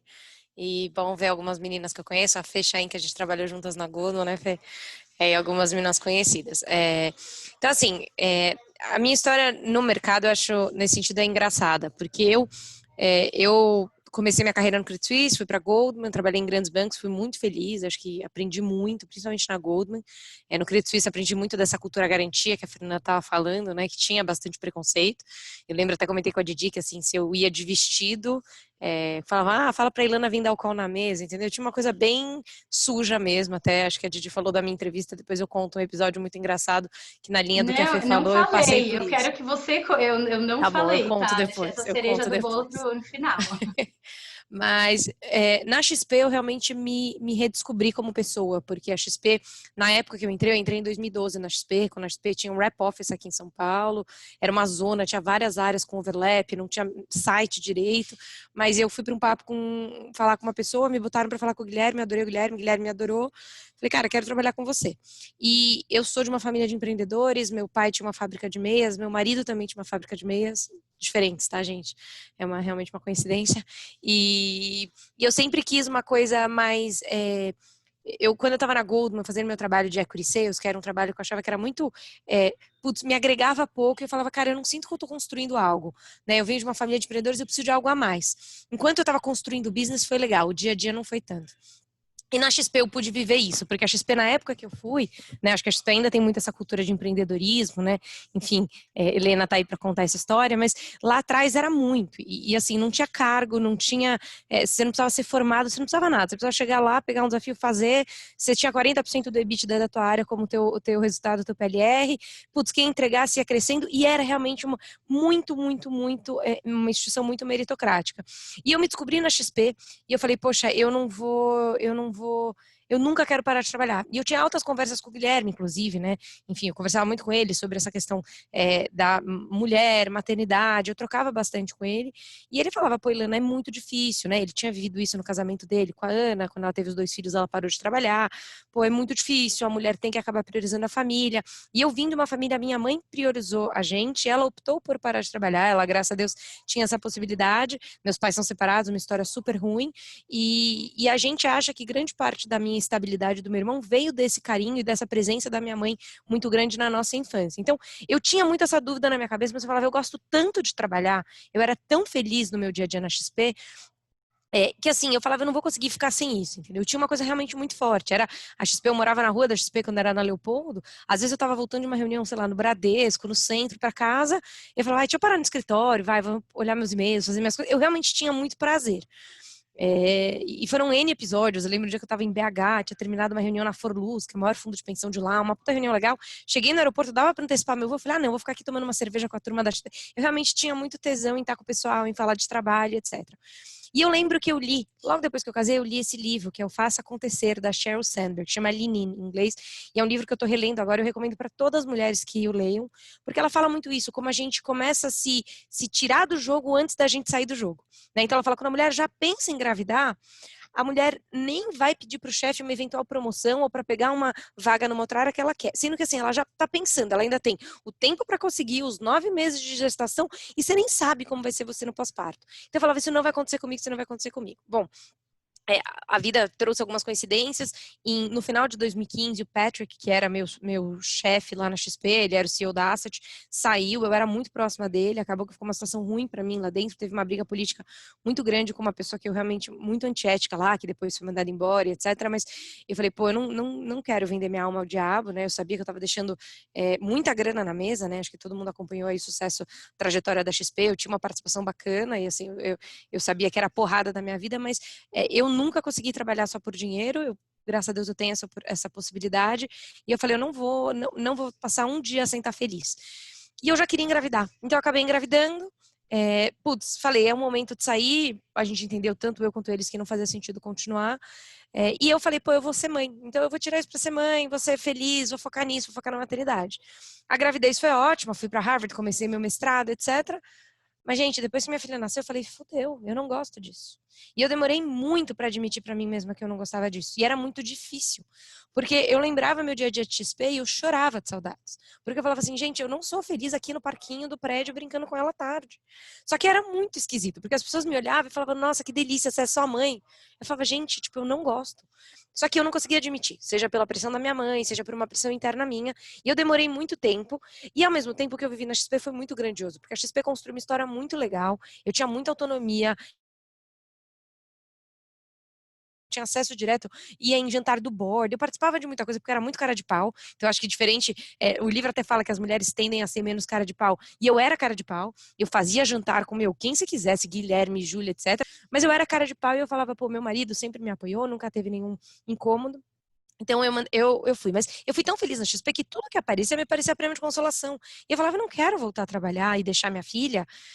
Mas assim, foi uma história sendo construída, até que um belo dia a história começou, eu conheci uma pessoa, essa pessoa estava com interesse de montar um negócio, eu falei, poxa, eu quero te conectar então com o Patrick, que é, a pessoa mais brilhante que eu trabalhei. O Patrick era um cara muito relevante na XP, era tipo meio que um braço direito aí do Guilherme, um cara brilhante. Começamos, e aí começou a surgir um projeto, eu lembro, no dia seguinte, a gente foi jantar no mesmo dia, foi uma coisa meio maluca, porque eu tava exausta, a Maia tinha 7 meses, minha filha, a fase que mais mal dorme, assim, eu parecia a noite inteira, fui jantar, falei, não, vale a pena. E aí eu lembro que eu tava no sábado andando em Itu, no condomínio da minha mãe, com o Guga, meu marido e minha mãe, empurrando o carrinho da Maia, e eu comecei a contar pra ela, falei, mãe, imagina que animal, esse projeto com o Patrick é tipo um sonho. E o Guga, ele falou pra mim, ele falou, amor, nem se anima, porque assim, é difícil criar expectativa, a chance é muito baixa. E o negócio foi pra frente. Então, a gente começou a Vitro, eu estava grávida de 7 meses do Alex, meu segundo filho, que é super pertinho da primeira, e acabou que eu não sabia como eu ia participar, mas eu já tinha negociado uma participação, só que o Patrick falou, cara, eu quero você no projeto, de qualquer jeito, você vem pra cá. Só que eu estava muito destreinada, gente, eu fiquei um tempo sem trabalhar, assim, chegou, até eu contei pra Didi, chegou um dia que eu marquei uma reunião no BTG, que a menina falou, você não vem? Eu falei, gente, eu não tava nem olhando minha agenda. Então, parecia assim que eu tava destreinada de olhar minha rotina um dia antes, coisas que eu sempre fiz, que hoje eu voltei a fazer, mas naquele momento eu não lembrava. E a verdade é que eu ainda não sabia qual modelo eu queria para mim, porque eu tinha começado a curtir algumas coisas da maternidade, tinha o mestrado, bem ou mal, tinha um grupo de mães, tinha um monte de coisa que estava me entretendo, mas ainda assim não estava completa. Até que a Vitro a gente lançou a empresa, a gente, deu um monte de problema no lançamento, a gente estava num coworking, tinha um monte de gente da XP, que a gente não queria que também ouvisse o que a gente estava falando. A gente falou, pô, a gente precisa ir para algum lugar, resolvemos ir para casa do Jojo, meu sócio, depois fomos para um Regus que era na frente da minha casa. Então, entre as mamadas, eu comecei a ir lá. E isso eu comecei a gostar, até que do nada eu virei pro Patrick e falei, eu quero voltar a trabalhar. E assim, me bateu um estalo e não era o óbvio, porque eu falei, meu plano é, vou ficar 5 anos sem trabalhar, vou ter 3 filhos, eles vão crescer, eu sempre fui a pessoa do business plan certinho, vou fazer meu mestrado e não vou voltar a trabalhar agora porque eu quero poder me dedicar direito para o que eu vou fazer. Só que aquilo meio que brilhou meu olho e as coisas foram acontecendo. Então, assim, eu nunca achei que eu fosse dar conta de tudo, tá? Eu realmente não achava. Mas, assim, hoje eu tenho 3 filhos, né? Tive a Noa, minha terceira filha, agora ela nasceu, tem 17 dias. Eu faço meu mestrado, eu trabalho, eu estava tocando 2 áreas na Vitrio. As coisas vão acontecendo, as coisas vão dando certo. Então, assim, eu não sei como, mas a gente realmente tira forças, a gente realmente faz acontecer, mas o que eu acho mais importante é cada uma descobrir o que funciona melhor. Então, assim, eu tenho muito amigas que optaram por sair, inclusive amigas que eram advogadas de grandes escritórios, pô, eu quero ser mãe, e tá tudo bem. E tá tudo bem, se você tem essa possibilidade, não tem problema. E hoje a gente vai ter carreiras muito longas. Então, assim, ficar 5 anos parada, 7 anos parada, 3 anos parada, de verdade, não vai mudar nada. Putz, beleza, você deixou de ganhar uma porrada. Eu deixei de ganhar uma porrada na XP. Tomara que eu ganhe outra agora, mas assim, eu tenho 32 anos, tipo, as coisas vão acontecer no tempo. Então, assim, eu acho que a mensagem principal que eu daria é cada um tem que descobrir o que é melhor para si. Eu não fui feliz sendo sua mãe, eu tinha muita vergonha de falar isso. Hoje eu bato no peito e falo com propriedade, porque eu vejo que tem muitas mulheres que falam disso e tem isso. Então, eu acho que a minha história de equilíbrio é essa, e eu acho que assim, você vai encontrando o que é importante para você. Eu cheguei num determinado momento que eu falei, para mim é importante buscar meus filhos na escola, todo dia de manhã eu quero vê-los, né? Meu marido que leva para a escola hoje em dia, ele não era um pai que fazia super, ele aos poucos foi fazendo muito, hoje em dia ele faz muita coisa, ele é super presente na vida das crianças, isso realmente me deixa muito tranquila. E eu quero vê-los todo dia antes de dormir. E, gente, assim, eu consegui encontrar esse equilíbrio no trabalho. Todo dia eu buscava as crianças na escola, quando eu tinha escola, né? E todo dia eu voltava para casa para botá-los para dormir. Eles dormiam, eu pegava meu computador e continuava trabalhando. Então, a gente encontra o equilíbrio que funciona pra gente. Claro, precisa ter possibilidade de ter um staff, porque faz diferença, né? Eu tenho babá, tenho folguista, agora tenho motorista, porque acaba que, senão, realmente a gente não dá conta de fazer tudo. Mas foi uma escolha que, para mim, deu certo. Então, assim, acho que cada um tem que ver o que é melhor para si e não tem certo e errado. A gente tem que fazer o que brilha no nosso coração. E vou dizer para vocês, às vezes eu tô aqui em casa e falo, meu Deus do céu, cadê a minha paz? Eu vou pro escritório e falo, graças a Deus, é muito mais calma aqui, é muito mais tranquilo aqui. Então é muito a gente se encontrar e ver o que a gente quer fazer. Mas acho que eu falei bastante. Não, Lê, eu acho que você tocou num ponto, assim, a gente vai abrir, acho que daqui a pouco já para perguntas, né, até para não ultrapassar muito do horário, mas realmente não tem como a gente falar em perspectiva de carreira, né, para a mulher, sem que em algum momento a gente pense, né, e discuta e tente fazer algum tipo de planejamento dentro do que é possível sobre a questão da maternidade, porque ainda é um sonho para muitas mulheres, para outras não, né? Conversei muito isso com a Fê também, que me falou uma frase que ficou na minha cabeça, que os hormônios da gravidez para ela foram empoderadores. Foi o que ela, assim, foi o que ela me contou.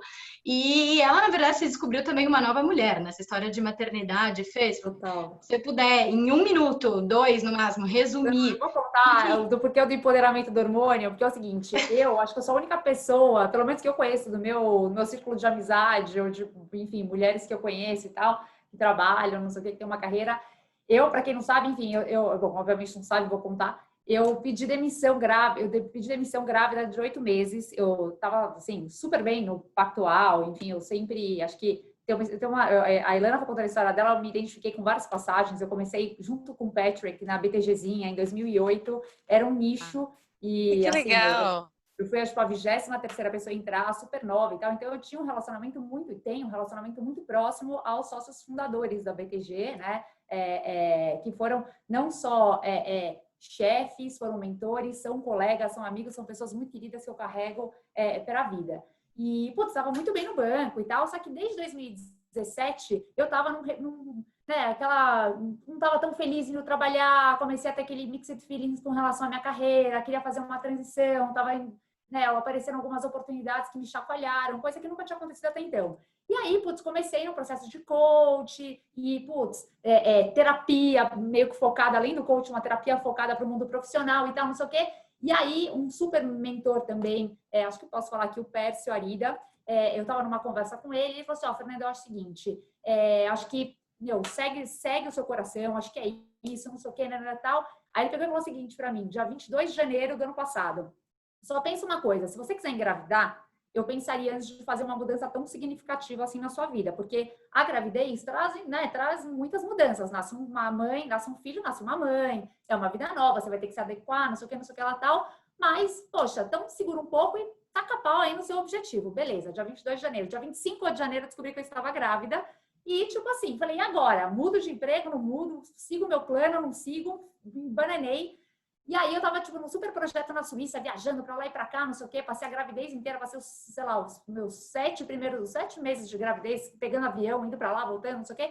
Eu falei, não, quer saber? Chega, eu vou pedir demissão. Cheguei pro Esteves, falei assim, ó, vou ter um papo aqui, eu comecei a falar, ele começou a não entender nada. Aí quando eu falei, ele falou assim, Fernanda, eu não vou nem conversar com você, sabe que seu hormônio da gravidez, de um jeito muito querido, que do jeito que eu vou falar parece machista, mas não é, super querido, porque seu hormônio de gravidez, eu não vou nem conversar com você, eu vou falar com seu marido, a gente é bem próximo, parece meu marido, então, falar com seu marido, eu não vou nem falar, você não tá bem. E aí foi um processo de, tipo, mais 3 meses ali, desde a primeira vez que eu conversei com ele e tal, até que, putz, falei, não, quer saber? Não estou feliz, não quero ter minha filha assim, já tem um projeto, tem um plano, tem uma oportunidade incrível aqui, eu vou dar um all-in, assim como a Ilana, eu também deixei uma participação significativa na mesa, tinha um vesting ali, então eu acabei perdendo uma parte disso, mas assim, fui atrás dos meus, óbvio que eu tinha um colchão que me permitiu tomar uma decisão arriscada dessa com uma filha, né, queria ser recém-nascida, que precisaria, obviamente, de todo um staff.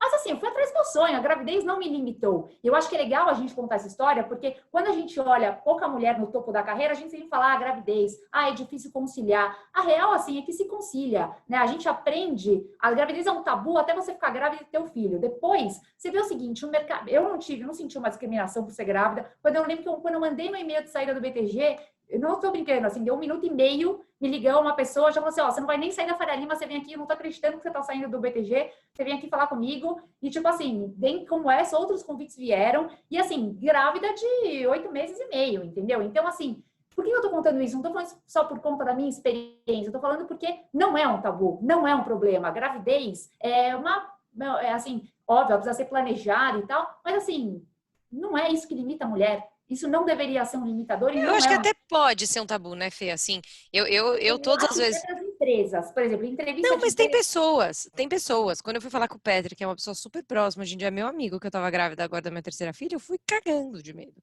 Porque é tenso, assim, porque você vai se limitar, mas eu acho que também a forma como você lida, né? Então, assim, sei lá, eu imagino que você também. Eu trabalhei até o último dia da minha gravidez e não acontece nada. E eu tava na sala de parto, galera, hoje não vai dar para participar da reunião porque eu tô dando à luz. Então, acho que, assim, depende muito de como você lida.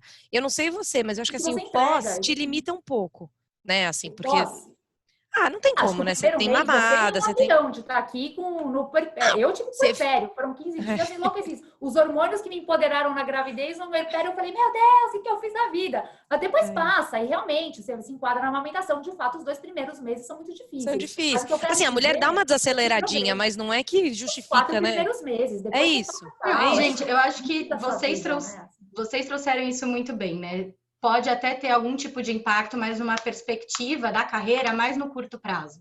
É né? isso. Não tanto no longo. E a Fê também falou outras 2 coisas na nossa conversa que eu achei, assim, que fez muito sentido. Ela hoje em dia, ela é uma pessoa mais eficiente do que ela era antes, né? O que ela fazia em 1h30, hoje em dia você é obrigada a fazer em meia, porque você tem outras coisas da sua vida que você precisa, todos os outros pratos que você ainda precisa equilibrar. E você também trouxe uma questão de tempo de qualidade com o filho. E a pandemia, inclusive, te mostrou, né? Você ficou de home office com a Helena e não necessariamente você ter ficado 24 horas com ela significa que você estava ali doando, né, a sua presença. E hoje em dia é melhor você, às vezes, estar no banco e ter o seu tempo de qualidade com ela, nem que seja 2 horas, né, sei lá, no dia, isso. Né? Daí, conforme o... Quando eu tô com a Helena, eu sou dela, assim. Quando eu consigo ficar com ela final de semana, não sei o que e tal, não sei o que, eu me organizo, faço os meus calls, entrego as minhas demandas, mas assim, eu prefiro ter tempo de qualidade até aquele tempo, tô aqui no BlackBerry, não sei o quê. Às vezes, obviamente, vai rolar. Mas, assim, sem frustrações, imperfeições existem. Nasce também a mãe, também nasce a frustração. Você não vai ser aquela, né, assim, tá presente em todos... Ontem, eu tava falando, acho que antes da gente começar o call aqui, minha filha andou pela primeira vez ontem, eu tava em reunião. Começou a bombar um monte de mensagem no meu telefone, eu virei, porque não queria me desfocar. Quando eu olhei, olhei o vídeo e tal... Assim, em nenhum momento eu senti, ai, meu Deus, eu não estava em casa. Pô, que bom que tem o WhatsApp que alguém filmou e eu consegui ver. Pô, não perdi. E hoje de manhã ela andou pra caramba comigo, foi uma delícia e tal. E tudo super bem. Então, assim, a gente também tem que ter um pouco de flexibilidade no nosso mindset para organizar os pratos e, assim, ter tempo de qualidade com eles e saber equilibrar, saber que nada, né, você não vai conseguir ser 100% talvez em tudo, mas tudo bem, as coisas se encaixam. Né? E acho que você vai ter que saber que cada escolha é uma renúncia, eu acho que tem isso também, então é isso. Você vai abrir mão de ver o primeiro passo da tua filha porque você tá fazendo outra coisa que te faz bem e tá tudo bem, entendeu? Porque eu acho que a gente tem que estar muito tranquilo com a nossa consciência das nossas escolhas, porque é isso. Não, você falou um ponto muito bom, Olã, também, é que, assim, acho que cada mulher tem que ver o que é melhor para ela. Você falou, tem amigas minhas que pararam e estão super felizes, eu também tenho, e isso aí, tudo super bem. Né? Não, e no fundo, muda, para né, mim foi gente? muito legal ter parado, porque eu consigo falar com muita tranquilidade que eu não fui feliz sendo sua mãe. Porque eu acho que se eu tivesse feito uma carreira contínua, eu nunca ia saber, ia ficar sempre essa pulga atrás da orelha. Ah, será que eu seria feliz? Porque você olha as mães levando para brincar no clube, à tarde, você fala, nossa, que sonho. Aí você vai levar, você vê que só tem babá. Entendeu? Gente, e não é Os legal. grupos de mãe, as mães Desculpa, todas eu vou ter inteiradas. que... Caramba. Gente, eu ficaria aqui pelo menos mais 1 hora conversando com vocês sobre esse assunto, mas acho que, Helena, você resumiu muito bem, né, no final. Eu acho que a gente vai realmente aprendendo aí com as nossas experiências e também não necessariamente o que a gente acha hoje, o que é certo para a nossa vida, a gente, né, assim, a gente vai mudando muito isso e a gente vai adaptando também conforme o que foi importante naquele momento, né? Isso é realmente muito vivo, é muito dinâmico. Eu queria aproveitar, a gente já está chegando no final, mas eu queria pelo menos dar aí abrir para perguntas, para quem tiver perguntas, tá? Se não tiverem, tem 1 ou 2 pimentinhas aqui para colocar nessa discussão para todas, mas gostaria de escutar um pouco também de quem está de ouvinte, se vocês querem perguntar alguma coisa, enfim, fiquem super à vontade para abrir aí o microfone e falar alguma coisa que vocês queiram, fazer qualquer pergunta. Se não tiverem, eu vou fazer perguntas, mas eu queria, assim, ter certeza de que não tem ninguém aí que queira fazer alguma pergunta específica. Talvez, se alguém tiver com vergonha também, pode colocar no chat. Isso, também, pode falar pelo chat. Tirar o mudo. Se a gente não... André, deixa eu falar uma coisa, eu não vou abrir minha câmera que tá bagunçada aqui em casa. Lógico. Então, deixa eu só falar a origem, a Camila mencionou a origem, mas eu acho que é bem importante, porque vocês falaram em mudança geracional e eu levei um susto no semestre passado. Eu estava dando aula, eu e a Elô, 2 professoras, aula de regulando criptoativos, 20 alunos, 3 meninas, 3 mulheres. Eu olhei aquela lista lá e, assim, incomodava ver uma sala com 3 meninas, não é o costume ali da GV. E aí, conversando com a Camila depois, ela falou, não queriam, elas se sentiam intimidadas. Eu nunca imaginei que isso aconteceria na escola, né? Não, essa matéria societária, mercado de capitais, sei lá, só tem professora nessa área e as meninas intimidadas a estarem numa disciplina dessa. Eu falei, não, alguma coisa está muito errado, eu nunca tinha percebido isso. A Fernanda está aqui, né? A Fernanda foi da primeira turma, outras de vocês, a Helena. Eu nunca imaginava que isso passava entre as alunas. Eu falei, não, vamos resolver essa história, vocês ficam falando entre vocês, com vocês, vamos abrir essa cabeça. E aí, né, veio essa ideia junto com a Cássia, colocou em pé, falei, fala com gente que está lá na frente, que falem com vocês e que te inspirem. E eu adorei esse evento um pouco por isso, porque, como assim, né? Na própria faculdade, esse medo, eu não entendi, mas assim, enfim, é uma outra geração, e hoje em dia tem uns discursos lá que, enfim, eu também não faço muito parte, mas esse evento eu acho que é para isso, sabe? Contar experiências, alguém se identifica com uma coisa aqui, outra ali, mas nunca ter medo de fazer uma disciplina. Eu falei, gente, e aí eu falando com a Elô, eu falei, o que eu vou falar para elas, né? Eu falei, ó, estuda e pronto, se forma e não tem que ficar com medo. Então, é um pouco isso, né? Que doido nisso, né? Você já vivencia isso no âmbito na acadêmico. Na faculdade eu nunca imaginei. Então, não é assim, medo de mercado financeiro, de mercado de capitais, que é isso? Nunca me passou na minha cabeça que tinha gente com esse medo. Então, eu acho que serviu muito. Muito obrigada a todas, assim, que estão aqui para falar isso, porque... pelo amor de Deus, né? Não de jeito nenhum. Qualquer uma pode fazer qualquer coisa desde que queira. Então, obrigada por organizar. Obrigada a Cássia, Camila, Maria Fernanda, para colocar isso em pé. E espero que tenham muitos encontros assim para tirar essa coisa, esse ranço. Pelo amor de Deus, já na faculdade isso não vai dar certo, né? Obrigada. Eu que agradeço, Vivi, a sua contribuição, né? Porque é isso, a gente imagina que isso é só na parte, né, profissional ali, na atuação no mercado, pressão do dia a dia, com todas essas questões na cabeça, de liderança, de maternidade, 1000 pratos para equilibrar, mas que doido, você já vê isso de dentro mesmo, né? Antes mesmo da pessoa se formar. Mas, pelo que eu entendi das meninas, que bom que também esse cenário todo, né, está mudando, que a gente tem pessoas aqui para contarem tantas coisas. E assim, gente, se ninguém tiver nenhuma pergunta, eu queria finalizar com 2 aqui para todas vocês. A primeira delas é sobre um pouco da postura da mulher no trabalho, né? Vocês até deram um exemplo ou outro, a Ilana falou até a questão de jantar com o chefe e tal.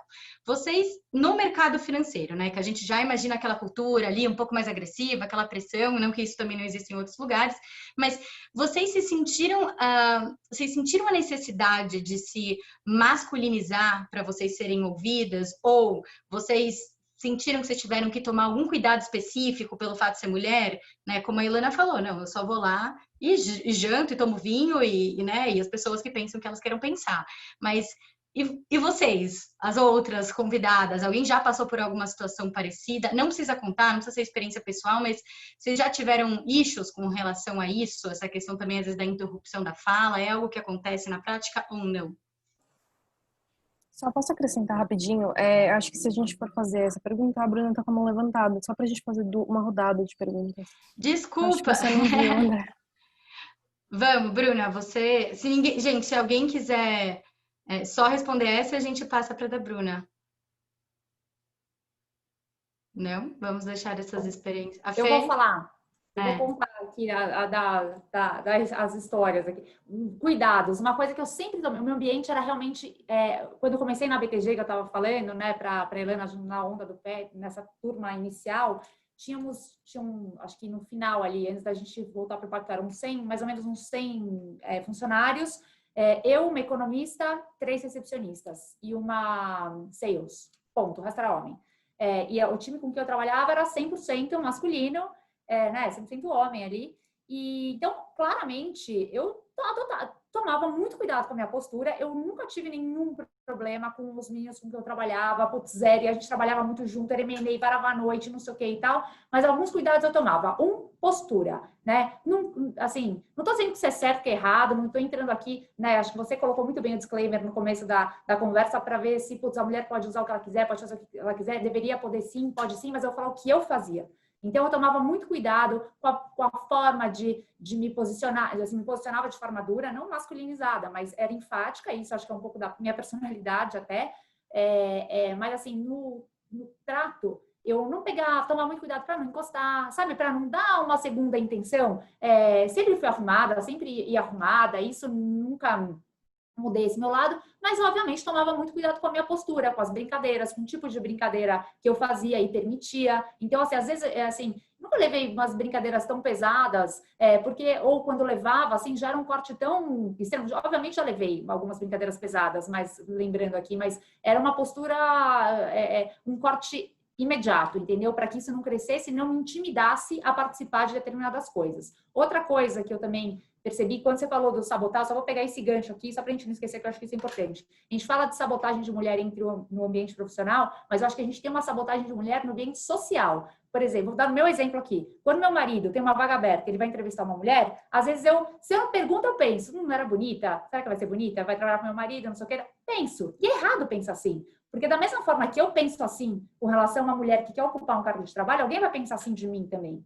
Então, uma coisa que eu tomava cuidado também lá era, de certa forma, sempre conhecer, deixar as namoradas, as esposas, né, que me viam varando noite com os maridos, viajando junto para cima e para baixo, também deixarem, de certa forma, confortáveis comigo. Eu conheci as meninas, a Didi, né, a gente se conheceu assim, de certa forma. Então, assim, eu sempre procurei, de novo, ser zelosa nos relacionamentos. Eu acho que isso me ajudou muito. Talvez isso esteja meio demodê hoje em dia, mas para mim funcionou e me ajudou. Então, compartilhando isso com vocês, como foi comigo, tá? Legal, Fê, super obrigada. Obrigada por compartilhar. Bruna, desculpa, você tinha uma pergunta. Não, tudo bem, obrigada. E assim, eu queria tirar um segundinho aqui antes da minha pergunta para realmente agradecer pelas falas, porque eu agora, aproveitando essa facilidade de acesso com eventos online, eu tenho aproveitado para participar de vários. E realmente as coisas que foram ditas aqui foram particularmente especiais, assim, se destacou e pessoalmente eu gostei muito, assim, de encontrar vários exemplos de pessoas nas quais é possível se inspirar. Então, assim, no primeiro lugar, muito obrigada, né, por terem organizado esse evento e por terem participado desse evento. E aí, em relação à minha pergunta, principalmente é um pouquinho mais voltada para aquelas que fizeram a transição do background de direito para trabalhar no mercado financeiro. Eu tenho uma experiência própria e assim, o que eu sinto quando principalmente vou conversar sobre temas relacionados ao mercado financeiro, por muitas vezes ser uma área na qual eu fico um pouco receosa por vir do background de direito e não formar em administração, economia. Às vezes eu sinto que faltam alguns conhecimentos. Muitas vezes eu me sinto numa posição assim em que eu não posso cometer erros, principalmente se eu estou falando num ambiente que tem mais homens. Eu sinto como se tudo que eu faço tivesse que estar muito certo. Eu preciso ter um domínio completo do assunto e eu não posso errar, porque várias vezes que eu erro acontece situações em que alguém começa a despejar informação em cima, falar várias jargões e enfim, eu acho que gera muitas vezes, isso acontece com frequência e geram ambientes que é difícil se inserir e participar. Então, minha pergunta é no sentido de se isso é algo que vocês encontraram também na carreira de vocês, principalmente quem fez essa transição e, eventualmente, como eu, sentiam no começo uma insegurança assim, em relação a fazer um shift de áreas temáticas, assim, né? E se sim, como vocês enfrentaram isso, como vocês superaram isso e como tem sido a experiência em relação a isso? Obrigada. Posso comentar? Nossa, vários pontos, na verdade. Antes eu queria falar uma coisa do que a Vivi disse. Eu, na Wright, né, eram poucas pessoas. Então, eu entrei na sociedade em 2018. Aí, quando eu entrei na sociedade, eu comecei a participar de várias reuniões estratégicas. Eu entrevistava todo mundo para as vagas que tinham abertas. E uma coisa que eu percebi muito nas entrevistas. Quando a gente faz uma pergunta para a mulher, igual para o homem, tá? Mas era em geral, não era uma regra, tá? Tinha as exceções, mas em geral. E a mulher achava que não tinha propriedade naquele assunto, ela falava, olha, eu não tenho certeza, eu acho, eu faria isso. Os caras, gente, sim, com certeza, é assim mesmo. E às vezes eles falavam umas ladainhas, você falava, eu sei que não é certeza, mas eu vou fingir que eu tô acreditando em você. Eles se posicionavam com muito mais força em relação ao que eles sabiam. E as mulheres, elas ficavam até indo um pouco na linha do que a Bruna tá falando, meio receosas de dar certeza da propriedade no assunto, sabe? Então, assim, e gente, aí quando você via no grau de profundidade, de resposta, a mulher sabia muito mais que o cara, muitas vezes. Só que o cara, ele se posicionava de um jeito, eu sei. E a mulher, olha, eu não tenho certeza, Não era uma regra, tá? Tinha diferentes perfis, mas isso era muito comum. E como era a mesma pergunta para várias pessoas, para a mesma vaga, isso eu notei muito, isso me marcou muito. Eu falei, é de posicionamento. Então, até, Bruna, em relação a temas diferentes, eu sempre corri atrás para estudar, né? Então, quando eu não sabia, eu estudava até entender. Eu alugava, assim, o nosso gestor, eu falava, você vai me explicar esse item de estatística até eu sair, tá dando aula. Então, assim, quando eu sentia que eu tinha propriedade no assunto, eu me posicionava. Só que aí você pode se posicionar pelas beiradas também. Você pode dar umas dicas mais suaves, do tipo, olha, eu acho que talvez nesse ponto tenha alguma incoerência. Eu acho que é o jeito de se posicionar, entendeu? E aí, quando você tiver certeza, se posiciona. Se fala forte de volta. Eu sempre me posicionei assim, pelo menos. Quando eu não tinha certeza, eu ia pela beirada para questionar. Eu corria atrás da resposta e se eu estava certa, eu falava que eu estava certa. Agora, se eu tinha certeza, eu respondia no mesmo nível. Porque, e isso foi uma coisa que até falando um pouco da pergunta da Gigi, que eu nunca cheguei a enfrentar desafios por ser mulher, né? Então, assim, aquelas piadinhas, preconceitos, nada disso. Mas por ser jovem. Isso mais do que por ser mulher. Então, por exemplo, dar uma opinião sobre um tema, falar, não, mas você não tem tanta experiência nesse assunto. E aí, depois eu falava, cara, mas os outros concordaram com o que eu falei. Então, às vezes também você não ter essa experiência pode ser construtivo, porque você não tem os vieses de quem já trabalha com isso, já faz isso há muito tempo.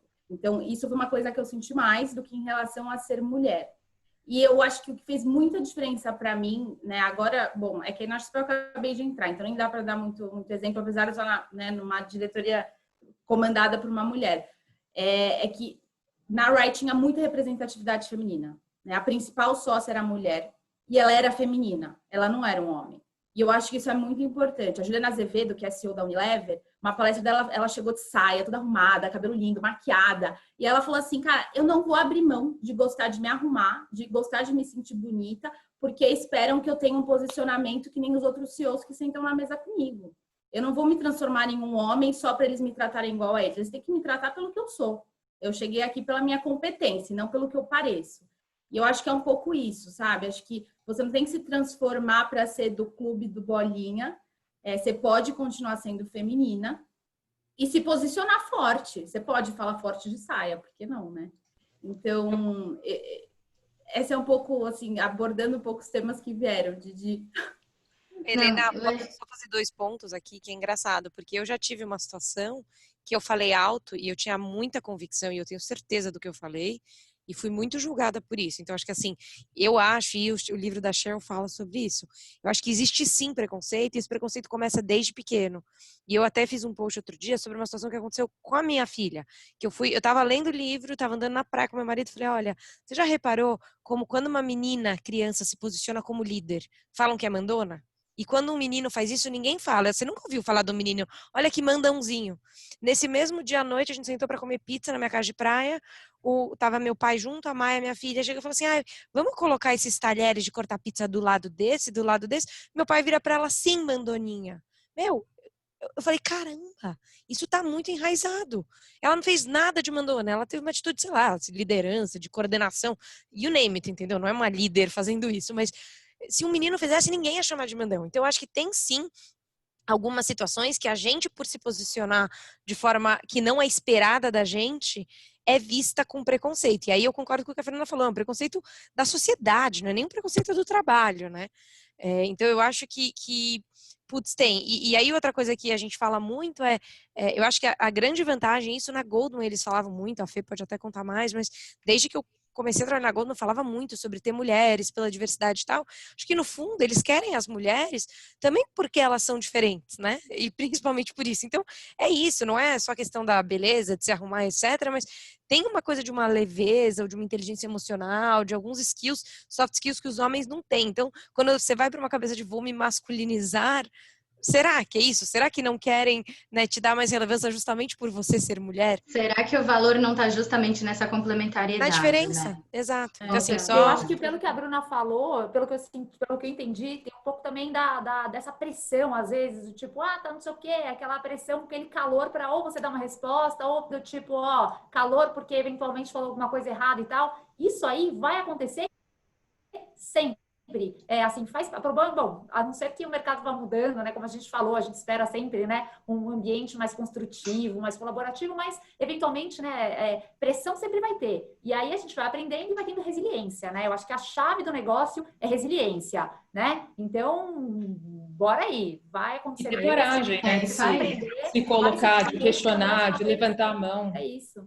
Né? Eu acho que, assim, faltando essa questão de insegurança que a Bruna comentou no começo, é natural, e assim, eu via no banco no começo, vamos supor, se tinha uma reunião de time, você tinha 20 pessoas no time, 10 lugares à mesa, muitas vezes eu via as mulheres não sentando à mesa, sentando nas cadeiras mais ao fundo da sala. E não tinha, sabe, começava até num começo de não conseguir se posicionar nessas pequenas coisas. Então, se policiar para ter esse tipo de se posicionar mesmo, de aprender a ter coragem, de fazer certas perguntas que talvez homens não tenham, por ser um ambiente talvez que tenha mais homens que mulheres, não sei.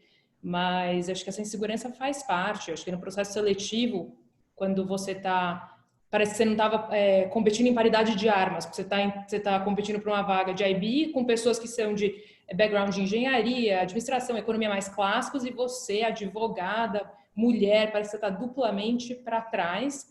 E acho que isso, para mim, só me incentivou a estudar mais, conhecer mais e trazer as minhas fortalezas também, a minha complementaridade, por que eu poderia agregar com o time, o que eu tenho, que ponto de vista que eu posso mostrar na hora de resolução de um problema, que alguém que tem a mesma graduação, fez a mesma faculdade que a maioria do time, não ia conseguir trazer e ver a beleza nessa diversidade. Exatamente. A gente vai fazer uma colocação com relação ao medo do que a Bruna falou. Porque... Elô, você pode fazer em 1 minuto? Desculpa, gente, eu realmente vou precisar encerrar e também queria agradecer vocês. Não, em 1 minutinho. Eu acho que até assim, acho que a gente é formada em direito, a gente é treinado a identificar risco. A gente não é treinado a correr risco. E eu acho que quando você vai empreender, principalmente, que foi um pouco por onde eu fui antes de ir para o mercado financeiro, você tem que lutar muito contra isso, e aí você ainda tá enviesado por ser mulher e não ter exemplo, então você fica mais insegura também. Então aí esse medo paralisa a gente, né? E a gente deixa de se colocar com assertividade e com energia. Então, o Léo, meu chefe e mentor, uma coisa que ele falava muito e demorou, assim, anos para criar esse hábito, foi queira errar rápido, assim, você é inteligente, Bruna, você é bem preparada, você vai estudar, você não vai cometer erro grave, fica tranquila, você não vai cometer erro grave. Você precisa querer cometer errinho, dar cara para bater, ter coragem, que nem a Fernanda falou, vai tentando, vai acumula o máximo de erro possível, até uns 40, ele fala, e depois você não pode errar tanto mais. Aí eu falei, tá bom, então eu tô tranquila, tudo bem errar, e aí você toma um pouco mais de coragem para dar cara para bater. Olha, tá vendo, Bruna, quantos conselhos. Gente, eu até vou pedir para vocês, por favor, deixar seus contatos aqui no chat, né, por e-mail, porque, como eu disse, é um assunto que dá pra gente fazer pelo menos mais uns 5 eventos desses. Inclusive, a ideia é essa, talvez mudar o foco, não falar tanto em mercado financeiro, falar em outros mercados, mas eu espero muito que a gente esteja aqui inaugurando, né, um evento que tem aí sempre esse tema da mulher aí como pano de fundo e que a gente traga aí outros contextos. Eu estou impressionada, a gente está aqui falando online há quase 2 horas, a gente conseguiu manter uma audiência assim super alta, né? E mais do que isso, né? Eu queria agradecer a vocês até pela confiança nas trocas, né? Das experiências profissionais, pessoais, né? Eu senti que mesmo a gente estando aqui online, a gente conseguiu criar um espaço seguro. E isso só foi possível realmente pelo que vocês trouxeram. Então, nossa, super obrigada. Estou muito feliz, muito mesmo com esse evento. Espero que todo mundo todas as pessoas que participaram também tenham gostado. E vamos tentar, com certeza, fazer mais, né? Esse é só o primeiro aí de muitos dessa sequência do tema de liderança feminina, tá bom? Super obrigada pela participação de todos, de todas e todos. Foi um prazer enorme estar aqui com vocês. E uma super boa noite. Se vocês puderem colocar o contato de vocês no chat, acho que principalmente para quem está pensando nessa transição, vai ser super legal vocês continuarem esse papo aí, marcarem um café, aquela coisa, a mulherada sem medo, mandar e-mail mesmo, Cara tomar de café. pau. Cara de pau, é isso aí. A cultura americana, a gente faz isso com uma facilidade muito maior, a gente precisa aprender com eles também. Ainda mais estando entre mulheres, eu espero que seja uma zona de conforto ainda maior para vocês fazerem isso, se for do interesse de vocês, tá bom? Super obrigada, boa noite para todos vocês. Super obrigada, Obrigada, pessoal. Didi. Obrigada. Boa noite, gente. Boa noite. Obrigada, meninas. Obrigada. Tchau, tchau.